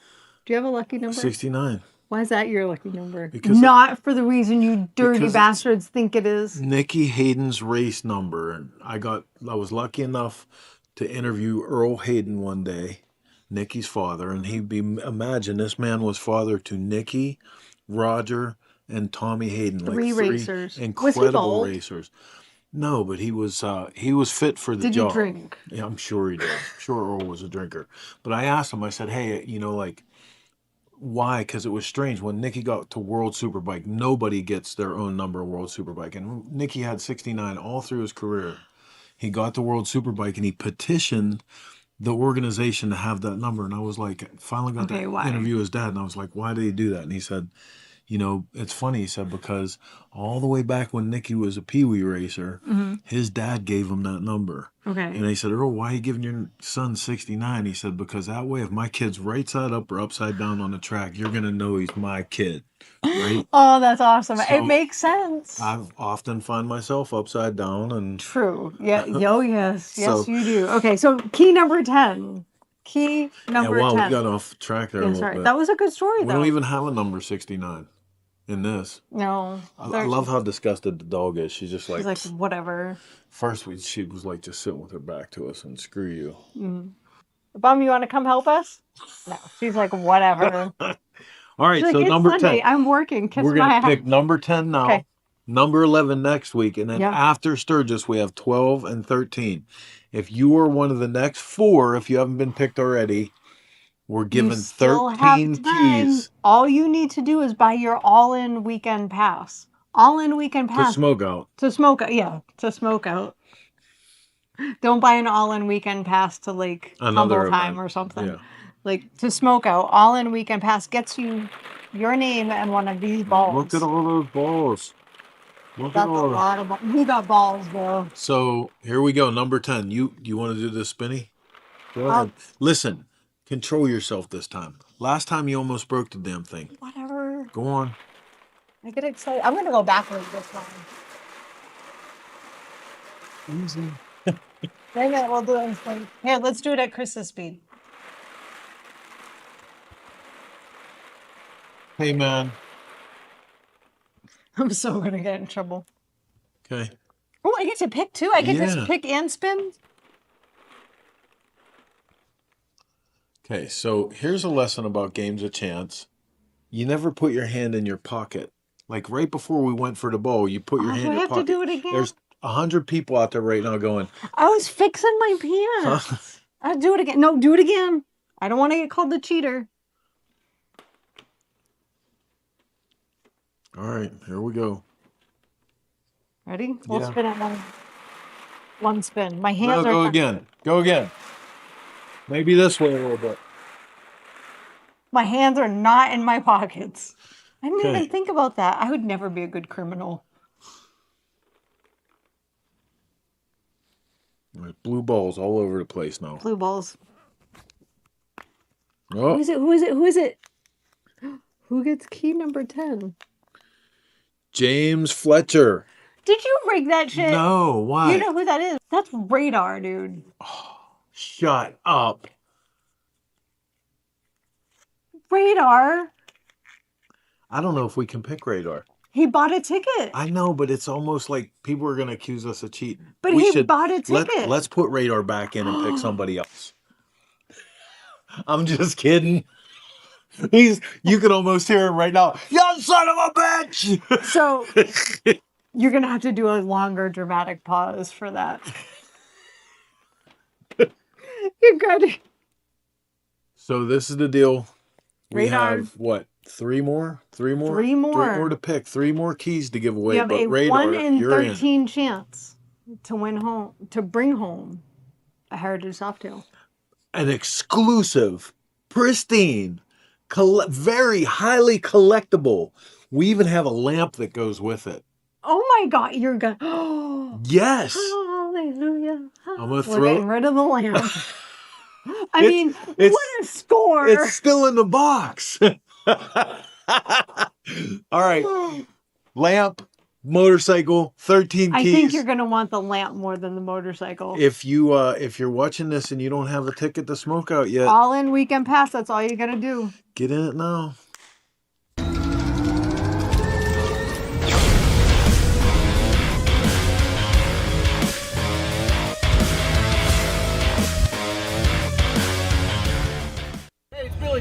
We're live in Sturgis and you're watching Shop Talk. The riding takes you from A to B or just lets you escape. There's a flow to the road you share, so go with it. Eyes open and always have the Law Tigers by your side. If you've been injured in a motorcycle accident, visit us at lawtigers.com. Law Tigers, America's motorcycle lawyers. Introducing Spectro Performance Oil's heavy-duty product line. Engineered not just for performance, but for endurance.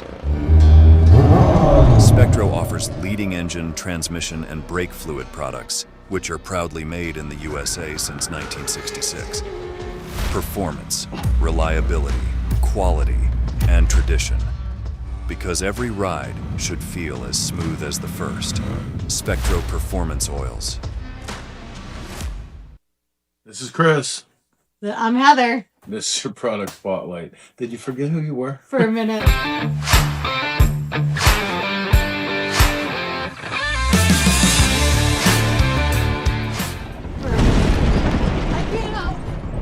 Okay, today's product spotlight is on the Milwaukee Leather Performance Rain Gear. So this is the next gen rain suit.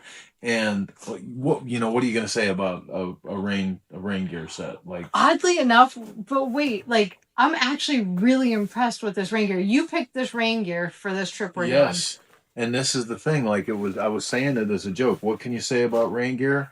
This rain gear has obviously been made by an actual rider. Absolutely. Because instead of being flimsy plastic, like gonna get burned on the pipe, gonna get ripped apart by the wind, this is made from an Oxford nylon shell. And I wish you guys, I hope you can see this in the video, but this is tough material, man. This is good. And like my first impression when I opened the bag was how rugged it felt. I'm like, this is rain gear. This is like adventure riding rain gear. And still, I mean, this is a whole big guy suit of it. Yes. And it's not taking up that much space. Yeah.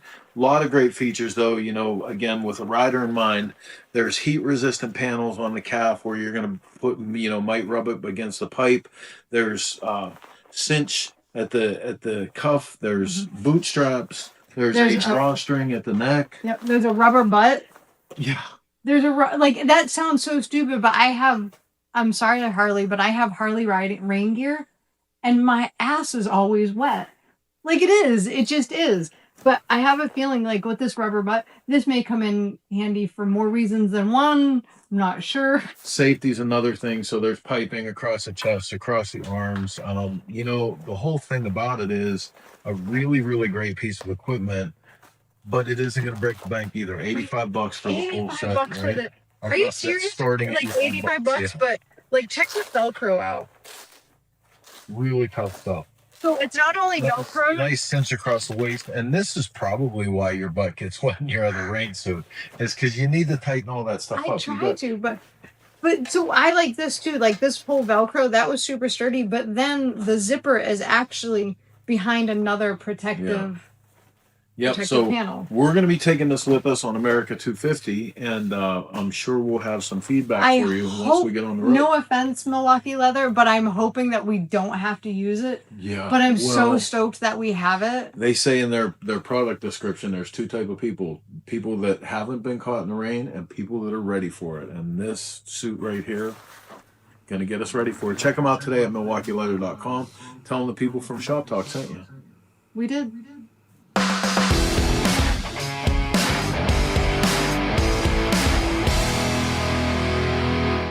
I have so many questions now. I mean, first of all, welcome back to Shop Talk. Great show tonight. If you haven't seen this, you need to go back and watch the replay on YouTube.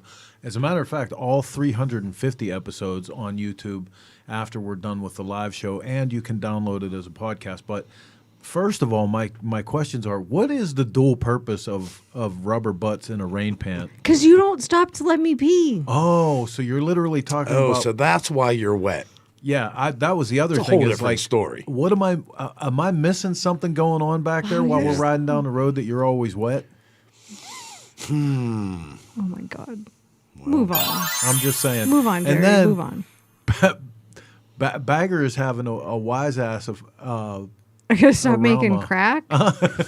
Smoking crack. Damn, spell check is killing me. I gotta stop making crack. God. Generally, you have to make it before you smoke it. I'm just saying. So, hating. like, if you stop making it, odds are you're gonna stop smoking. Yeah. So just for the record, we did put the rain gear on twice. Wait, I should say this it never rained. Wait, for YouTube, we were just it was joking. We're doing a parody about the art of smoking crack, not actually telling people.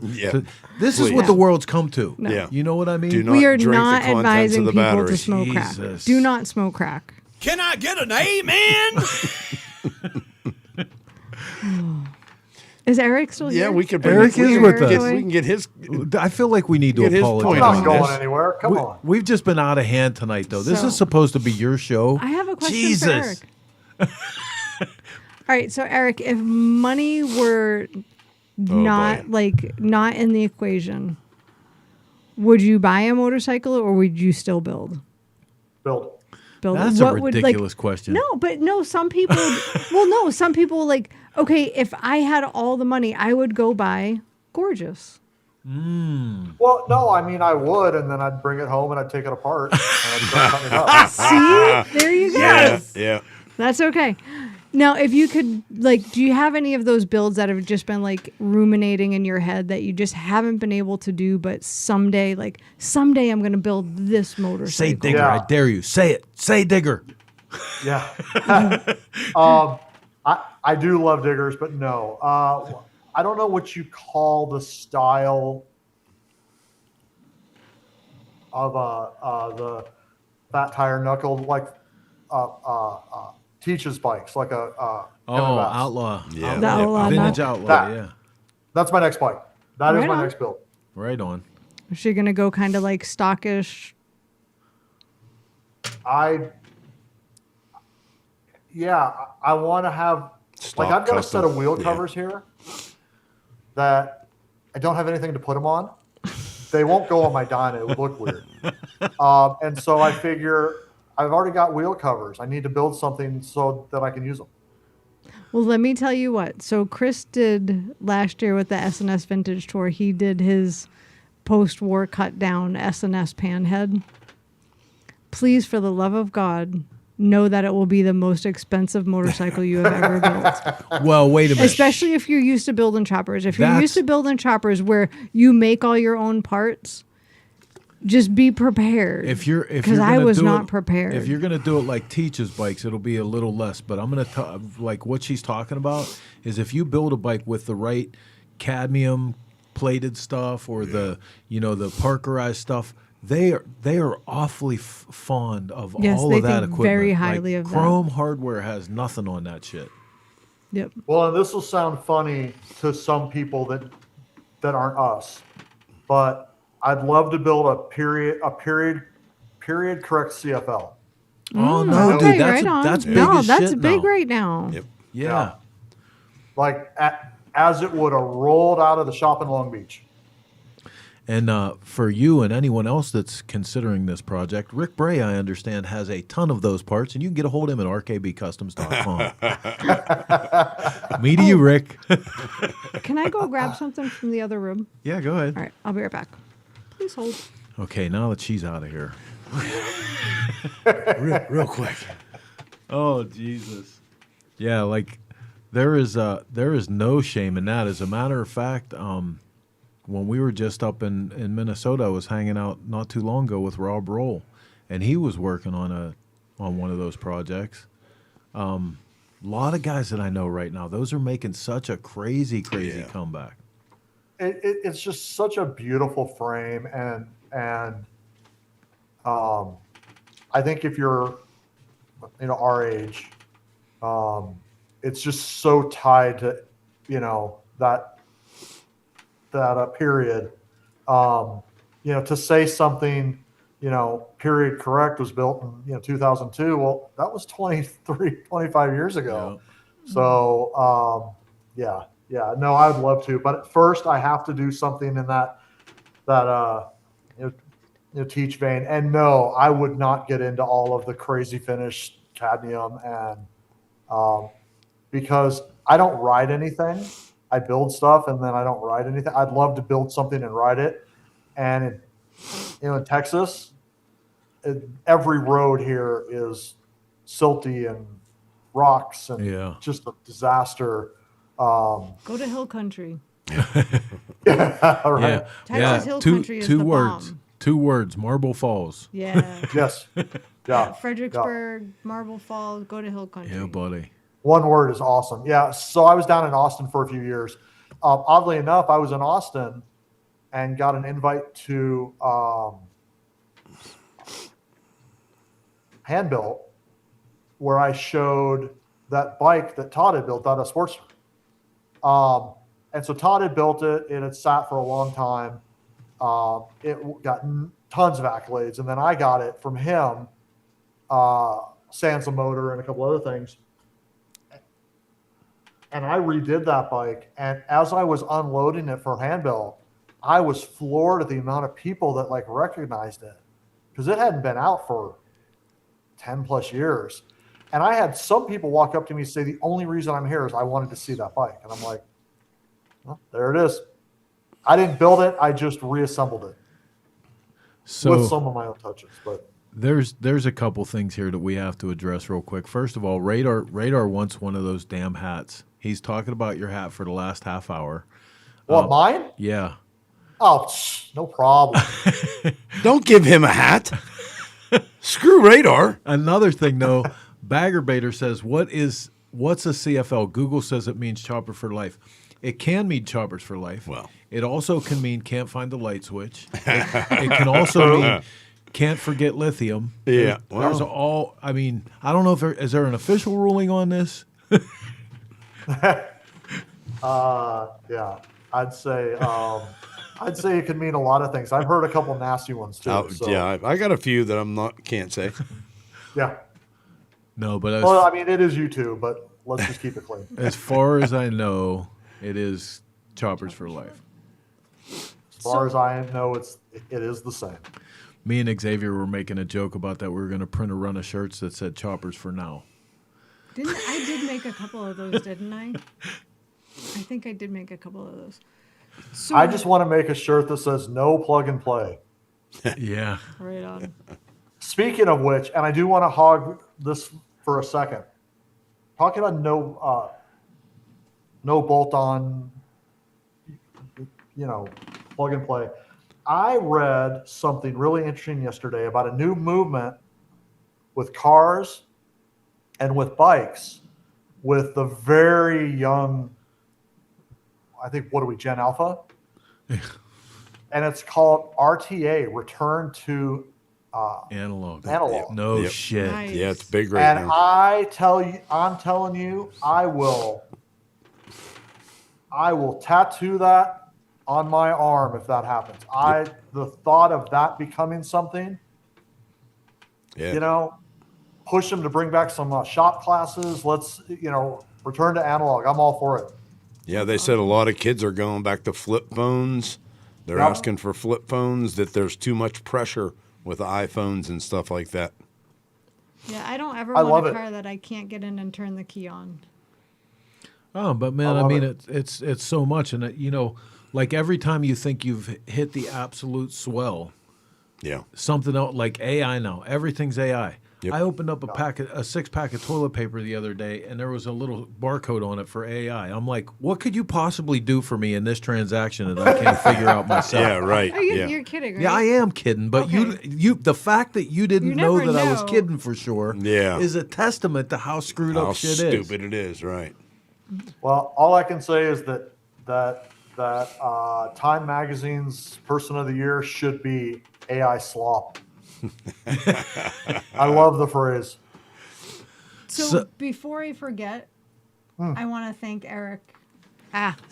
Before I forget, I want to thank Eric and Biker's Choice for stepping up for Smokeout.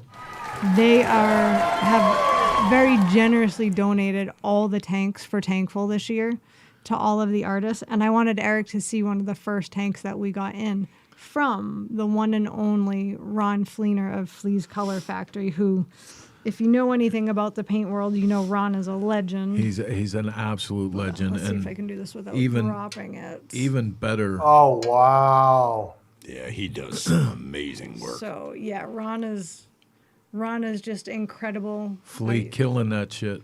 Flea's Color Factory, Rogue Custom Paints. But this is one of our first tank submissions for Tankful 2026. Yeah, that's super cool. And again, thank you, Eric, so much for stepping up and donating these tanks. Why don't you tell everybody for a second about Tankful, Heather? Tell them what that means. Let me put this down 1 second. As you just added some natural patina to Flea's paint job. Thankfully, I hit the puff part. So if you guys don't know what Tankful is, it's a charity project that we started at Smokeout in its first year because everybody deserves a full tank. on behalf of Ed Kerr, founding member of the Hamsters USA. We put this project together. We get tanks donated from wonderful companies like Biker's Choice, and artists from all over the country and actually even Canada have volunteered their time and talent to paint, engrave, cover in leather, mosaic tile. You have to talk about the leather one. These tanks for us, and then we auction them off on an auction website. Doesn't matter where in the country you are, you can bid.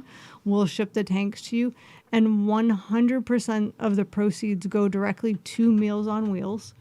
In 4 years, we've been fortunate enough to donate $60,000 to feed food insecure seniors, because no senior should ever have to choose between food or medication.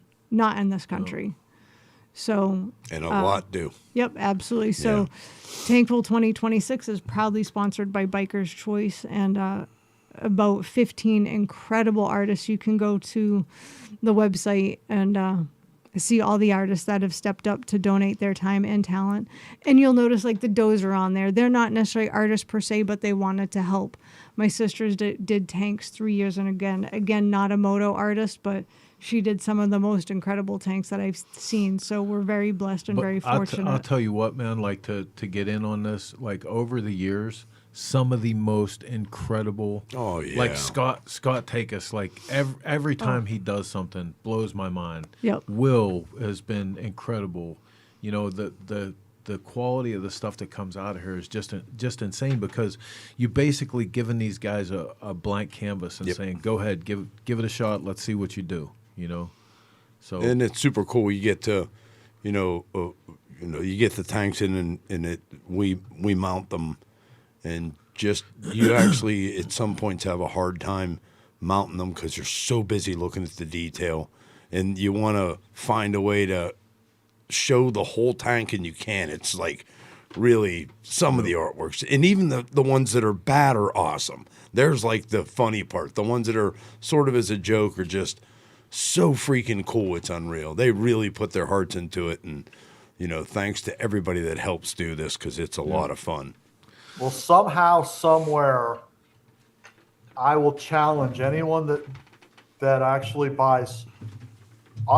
wins the auction for 2 tanks, build a bike around it, and I'll be sure to get you all the mounting hardware and everything else you could possibly need for it. Wow. I'd love to see 2 opposite tanks on a bike build. That's great. That's awesome. That's awesome. So let's talk about Sturgis, man. Let's talk about what you specifically your brands are doing in Sturgis, because Sturgis is coming fast and there's so much going on this year. Let me look at my magic whiteboard above my head.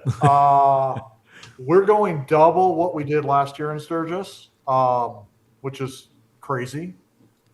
We will be, Kiriakin Leather, Speed and Strength, Biker's Choice, and Twin Power will be at Black Hills Harley-Davidson starting August 1st for the entire show. And then we will be at J&P Cycles, Kiriakin and Kiriakin Leather, and we will be there for the pre-opening August 5th. So we have gigantic booths at both locations, and I'm pretty sure that all of our office in Texas will actually be in Sturgis working. So definitely come by. Really looking forward to it. It's we already started prepping for it months ago. We're en route. We'll actually be in Sturgis on Monday, and then we'll be there until it's done, and then we have to pack up and go home. But definitely really looking toward. I love J&P Cycles. It's such a fun area. Black Hills Harley-Davidson, again, I mean, such a cool venue, and we have a lot going on. So absolutely, it's crazy. It's crazy going out there like off rally and going past, like when you go past Black Hills Harley, it's almost surreal. Like you look over and you're like, oh, are they open? Right? And then, I mean, everything in town. Like, if you've never been, if people have been to Sturgis and you've never been there off rally, you wouldn't even recognize town. No. Yeah. There's banks where What's the number? I heard it's like population 2,500 people. I think it's like 6,000, little over 6,000 now. And 750,000 basically take the place over for about, 2 months. Chris is right. If you're there like before or after rally, like a month before or after, you don't even recognize the town. You're like, I didn't know that bank was there. I didn't know that store was there. It's crazy. Or the shells of like the broken spoke and, because you don't realize that the walls of these places are people. Yeah. Yeah. In crowds. And when there's no one there, you're just like, you can see for miles. You can see through everything. Else. Yeah. Yep. What's your favorite thing about the Sturgis rally? Like if you weren't working and you were going to Sturgis? Oh my God, it's a good question. So good. What's your favorite thing? The Cycle World. I flew it. I had a good one teed up. The Cycle Source show. Of course. I would say the bike shows are my favorite. I love seeing what everyone's doing. I think Sturgis influences a lot of what happens next year, and then from paint schemes and builds. So I would say if I could have a shuttle that would take me from bike show to bike show, I would be a pretty happy camper. That and Taco John's. That's it. Well, Sweeto burrito. Everybody says Sweeto burrito. I've never had it. You've never had Sweeto burrito? I've never had Sweeto burrito. What is wrong with you? I don't eat.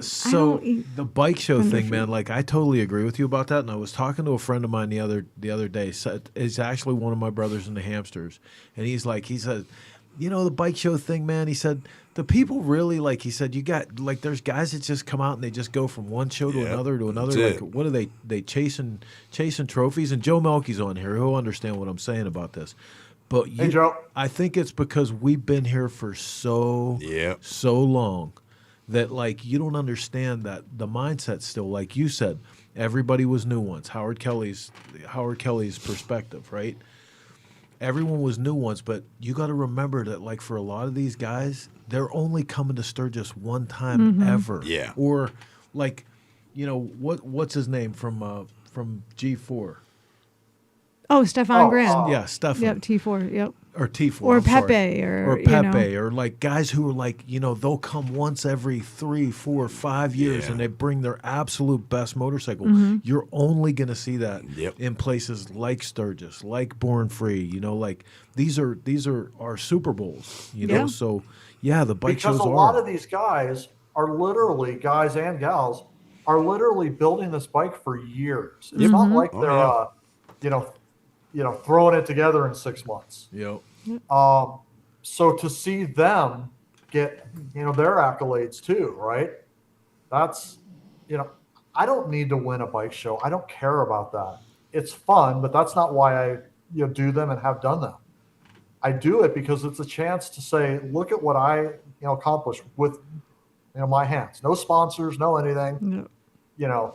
Me, I'm the home builder. And I always love seeing that one thing I've never seen before. Someone that, like your guy on the build feature. The key. Yeah, the key, right? Every nut and bolt, right? Oh, yeah. Is touched and addressed. Yep. That's the stuff I love to see because I'm like, I've never even thought about, spiral cutting, blah, blah, blah. Or, someone that just came up with something that you never would have thought of in a million years. That's the part that I love. So, bike shows and Taco John's. That's it. Love it. There's a bike right now that's making the tour, and you're going to see it at Smokeout because we were fortunate enough to get them in as our centerpiece for the invited builder display. But it's Bob Ziola had Jay Souza, Corey's brother, build what is probably one of the only uncommon, truly original motorcycles that I've seen in a generation. and it's because they started with an Indian 4. Yep. Rick Bray built the frame for this bike and made an Indian 4 chopper, and Jay Souza hit it out of the absolute MF and park. Yeah, without a doubt. And like, that's the kind of stuff you're talking about. Like that kid that was on tonight's feature bike, using the glass doorknob for the key. Yeah. How I've never seen anybody do that. That was off the hook, man. Just crazy good. I love stuff like that. Like, for instance, I built my gold bike around a seat pan. Yeah. That's awesome. That bike was 100% conceived because I wanted to use this seat pan. It was made by Todd. He sold them for years. It was hand covered by Matt. It was hand covered by Matt at Red Soul. He taught me how to do it. I'd never done it before. He did most of the work, by the way. The design was done by the girl that does all my tattoos, right? It was all off of a seat pan, that entire bike. That's the stuff. It's the story, too, at a bike show, right? Hearing these people say, you know, like there's no story that I went down to the local bike shop and I bought a brand new, Harley, and I opened up the catalog and everything that would plug into the harness I put on. It's, I did this, I did that. This bike in back of me, I went through 3 exhaust pipes before I ended up with something new because I kept trying things that were different. That's those stories are why I love bike shows so much. Hey, just for a second, man, this is the bike that I'm talking about. Oh God, right? That is. And that's what beautiful. I'm saying. It's almost impossible in this day and age to do something truly unique. Like one of the last ones I can remember is Sean from Competition to Sturgis. Oh yeah. With his hand crank pan head. Super unique. And not even just hand crank. That bike was also completely flat stock that they bolted together. Yeah. But like truly unique motorcycle, something out of the box. I think the last time Jay Souza was telling me the last time somebody built an Indian 4 chopper, it was literally back in the early 70s, so nobody has seen anything like this in that amount of time, man. It's incredible. What so if you look at that social post, obviously Lichter liked it enough to either post it or like it. So Oh, it's his photo. Yeah. That bike is outstanding. That's beautiful. Yeah. Yeah, man. Very cool. So I'm with you. I'm with you about the bike shows. Absolutely. I think if I had to pick like what is my absolute favorite thing about Sturgis, I'm with Joe Melky. When everyone's gone, Sturgis becomes the essence of everything that we all go there for. After you've been to the rally 4 or 5 times and it's sunk in that you're there, okay, you made it, and you've seen all the hit listings and the party stuff, then you start going, Iron Mountain Road, you start heading out to Devil's Tower and Bear Butte, being on Bear Butte, walk up Bear Butte, like do some of the meaningful stuff in Sturgis, right? Get married. But unlike Joe Melky, we got married in Sturgis after Sturgis was gone. Unlike Joe Melky, who said Sweeto Burrito isn't what it used to be, unfortunately. Joe, I would put it to you that you are not drinking anymore. You don't realize that Sweeto Burrito was never about being good. It was on time. It was on point when you needed it. Oh, shit. I'm probably the exception to a rule of a lot of people, though. I don't like, even as an enthusiast, I don't go to the concerts and stuff in Sturgis. I don't go to that stuff. No. I would much rather just walk up and down Main Street or see the people, see the main drag and see the people and see the bikes. I love all the stuff that's out there. I think it's really cool, but it's just not my thing. I would now I've been to some of them and they're insane. And they're wild and fun, but burnout drags and hill climbs and all that stuff. That's where that's where you would find me in Sturgis. Yep, the heart of it. Hey, and you know what? Like there's some really unique things too that we've got to do over the years that still go on. Like me and Pat Patterson, a few guys started an annual thing where when we went to Sturgis, we would take one day and we would go out in the Black Hills with dirt bikes. Bike rides. And we would just leave the whole rally behind us and we would go. And like this came from a time where like when we used to go to Daytona, we would go to Hard Rock and Croom and like some of these motocross parks and stuff. And we'd take a day off of, what the custom bike week was about. And we would go just, raise hell on bikes. Well, I just found out the other day, I forget what they call it, but Danger Dan and Patterson and I think Patrick Garvin from JMP are still doing that event. They're still taking a day and riding dirt bikes in the Black Hills. It's awesome. That's awesome. Yeah.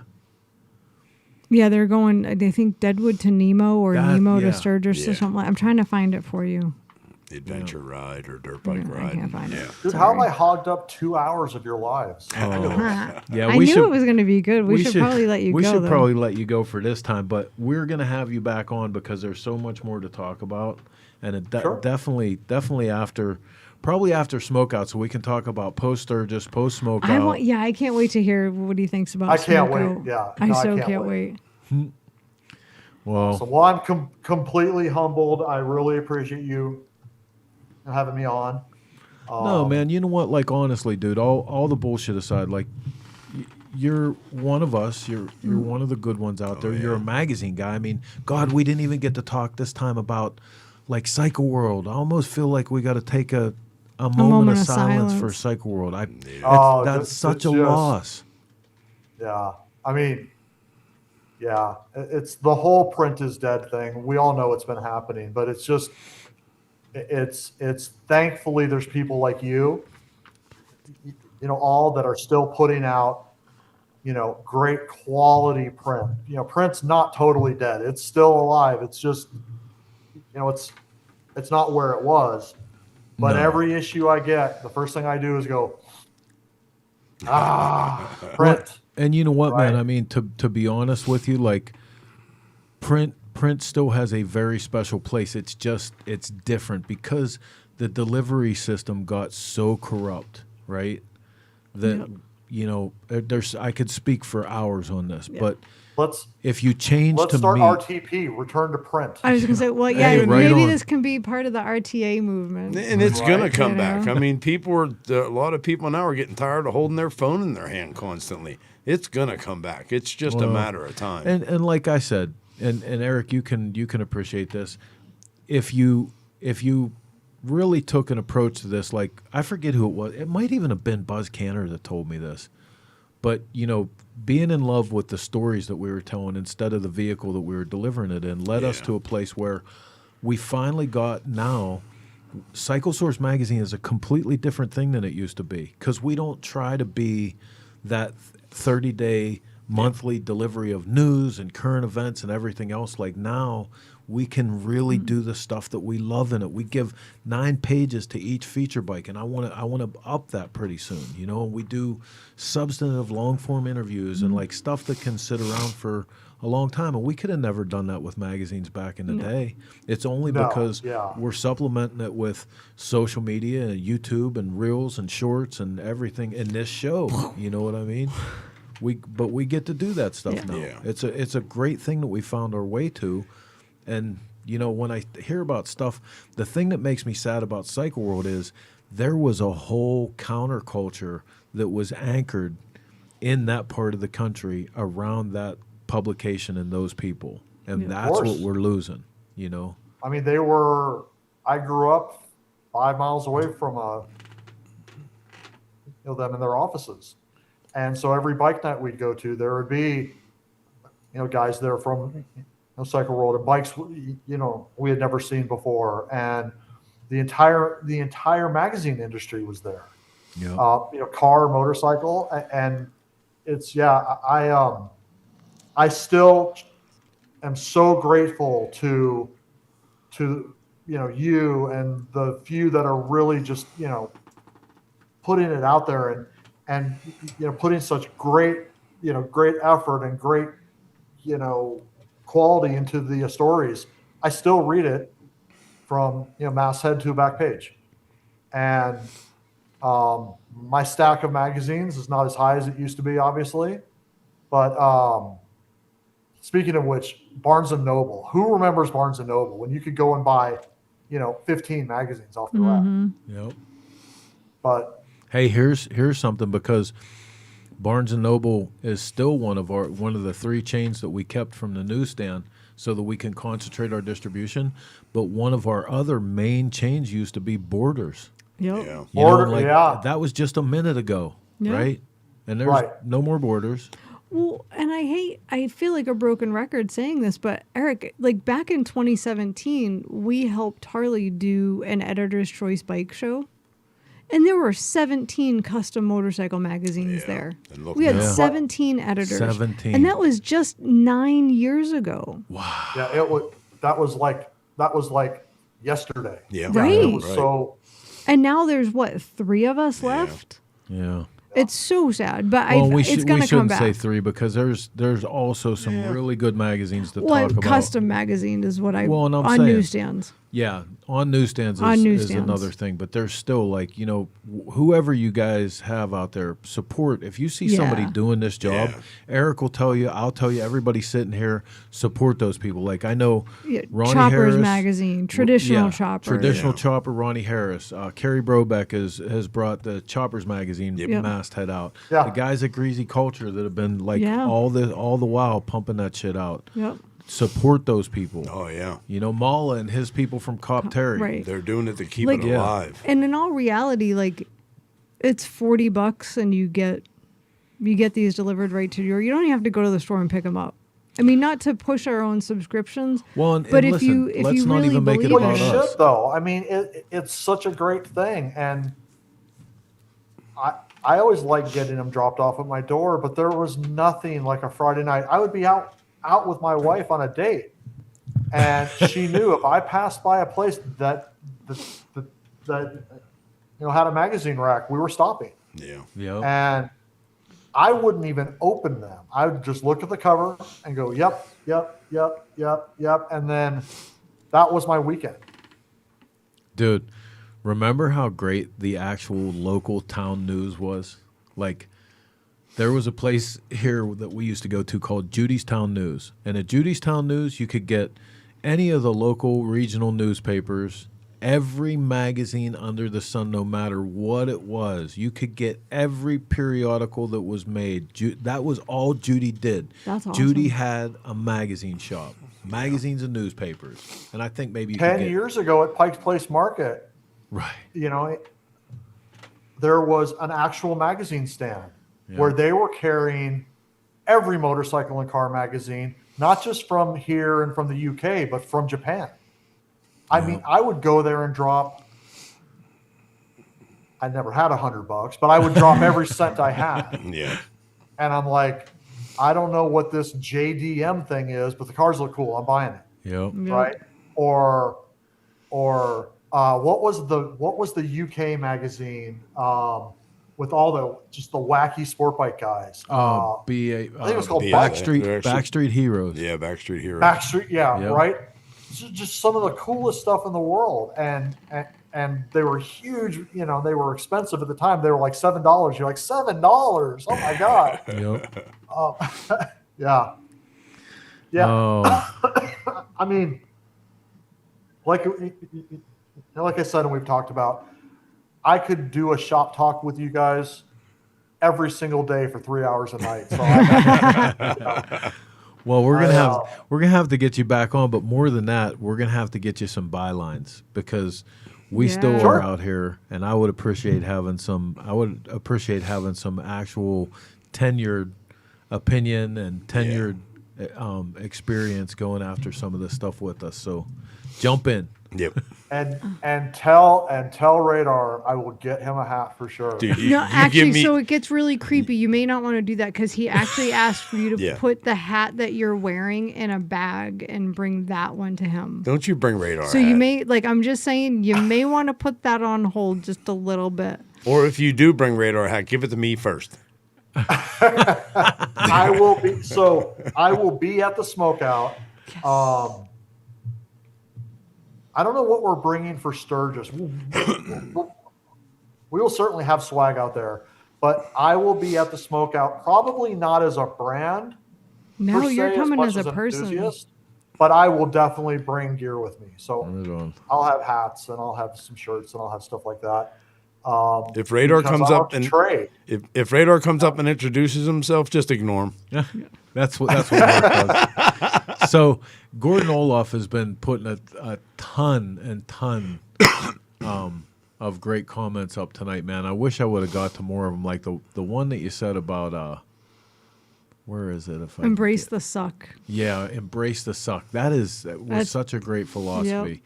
Yep. But he said just in our last conversation here, there's a new guy in I'm assuming Jacksonville, yep. Just has his first issue. It's only garage built bikes.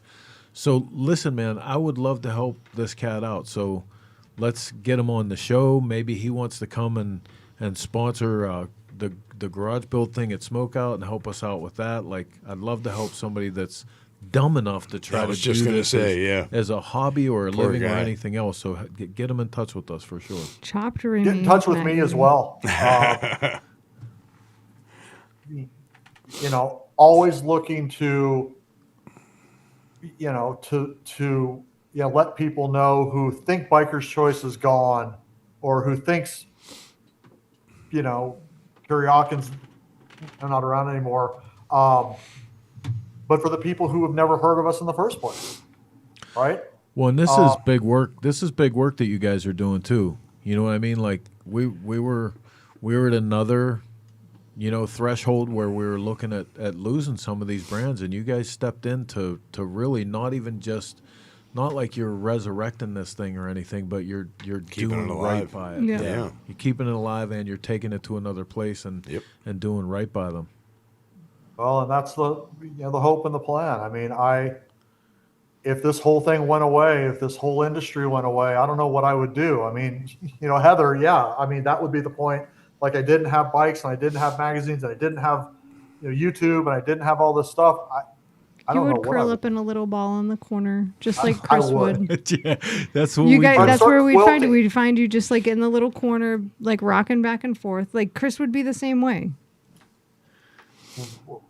We could start, quilting clubs. There's one last thing I have to give you props for, Chris. And I don't know how long ago this was or what house you were in or, this had to have been a long time ago. You used to write in your magazine about church at your house. Oh, yeah. Sunday morning.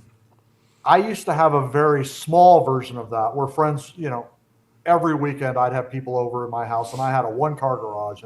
And so I just wanted to say, that is another one of the best memories I have is, that being at my house and seeing you having it at yours and to anyone that doesn't know what that is or is young, we need to bring that back. I always say I want to be a hermit and just lock my door and have no one come over, but I'd love to have people over and wrench and whoever you said gets together, or I think I saw this earlier, they get together every Wednesday night and build something. Yeah. How rad would that be? Roadside Marty started doing that, man. Roadside Marty started bringing a bunch of, and you know who else? As a matter of fact, because you brought his name up when we just visited with Mondo's, what is it? His grandson and 2 or 3 of his buddies come to his shop once a week, and he's teaching them shit in the shop. He's teaching them how to build motorcycles. Oh, that's awesome. Roadside's doing the same thing with a group of young guys at his place too, man. So. That's awesome. That's still happening. Yep. It is. Well, good. Well, one day I'll have to show up and attend your church if you still do it. Yes, sir. You're welcome anytime. Church is a little crazier these days, but. Yeah, right. All right. Well, listen, man. Thank you so much for being here with us tonight, and I can't thank you enough for everything you've been doing with us, and even just the support, like in the stuff that you're saying here tonight. You sure do us proud. I appreciate it. Oh, thank you. I mean, same thing goes. It's for whoever's listening, shameless plug, and it's not for my stuff. It's subscribe to the magazine. Oh. If we don't have magazines, the world is just going to suck that much more. Right on, man. Well, listen, short time. We'll see you in Sturgis then. Everyone have a wonderful rest of your night. Thank you so much, buddy. Eric. See you, Eric. Hey, listen, man, you're watching Shop Talk here on the Dennis Kirk Studio Network, and it's long into the show. I think we went like 4 in the morning. Wow. We're way over. I got to be up in like 3 hours. So we're going to go real fast through Heather's events, starting right now. Shop Here Talk we is go. brought to you by Still, Cyclefish. Cyclefish. God. Seriously? Cyclefish. Motorcycle events. Yes. It's not sponsored by Cyclefish. Stupid Cyclefish. Oh my God. What? Children. Are you going to give me a screen? You're You're going to supposed give to me already something know to them. look You at? can do it in the dark, can't you? Can't find the lights? 20th annual Cycle Source Custom Bike Show at the Iron Horse Saloon on Sunday, August 9th. $5,000 cash to the best of show winner. We've got a ton of other great prizes from our sponsors and partners. Be there. Don't say it. Don't say it. Just be there. Monday, August 10th, AMCA Vintage Day at the Iron Horse Saloon. You get... Be there. It's at the Iron Horse. Antique old bikes. It's awesome. It doesn't suck, I promise. Totally blew that. Poppy. Also on Monday, Poppy's Old School Chopper Show at the Full Throttle. It's free. And fun. And fun. What the hell? Stop saying that. Run to the 20th. 20 years of riding in the Black Hills with Cycle. What the hell 20 was years. that? My back hurts. That's all I'm saying. 20 years of What riding the with hell's going Cycle on? Source in the Black Hills. Wednesday, August 12th. All riders get a free commemorative ride patch. Oh, yeah. Oh, yeah. And a sack lunch.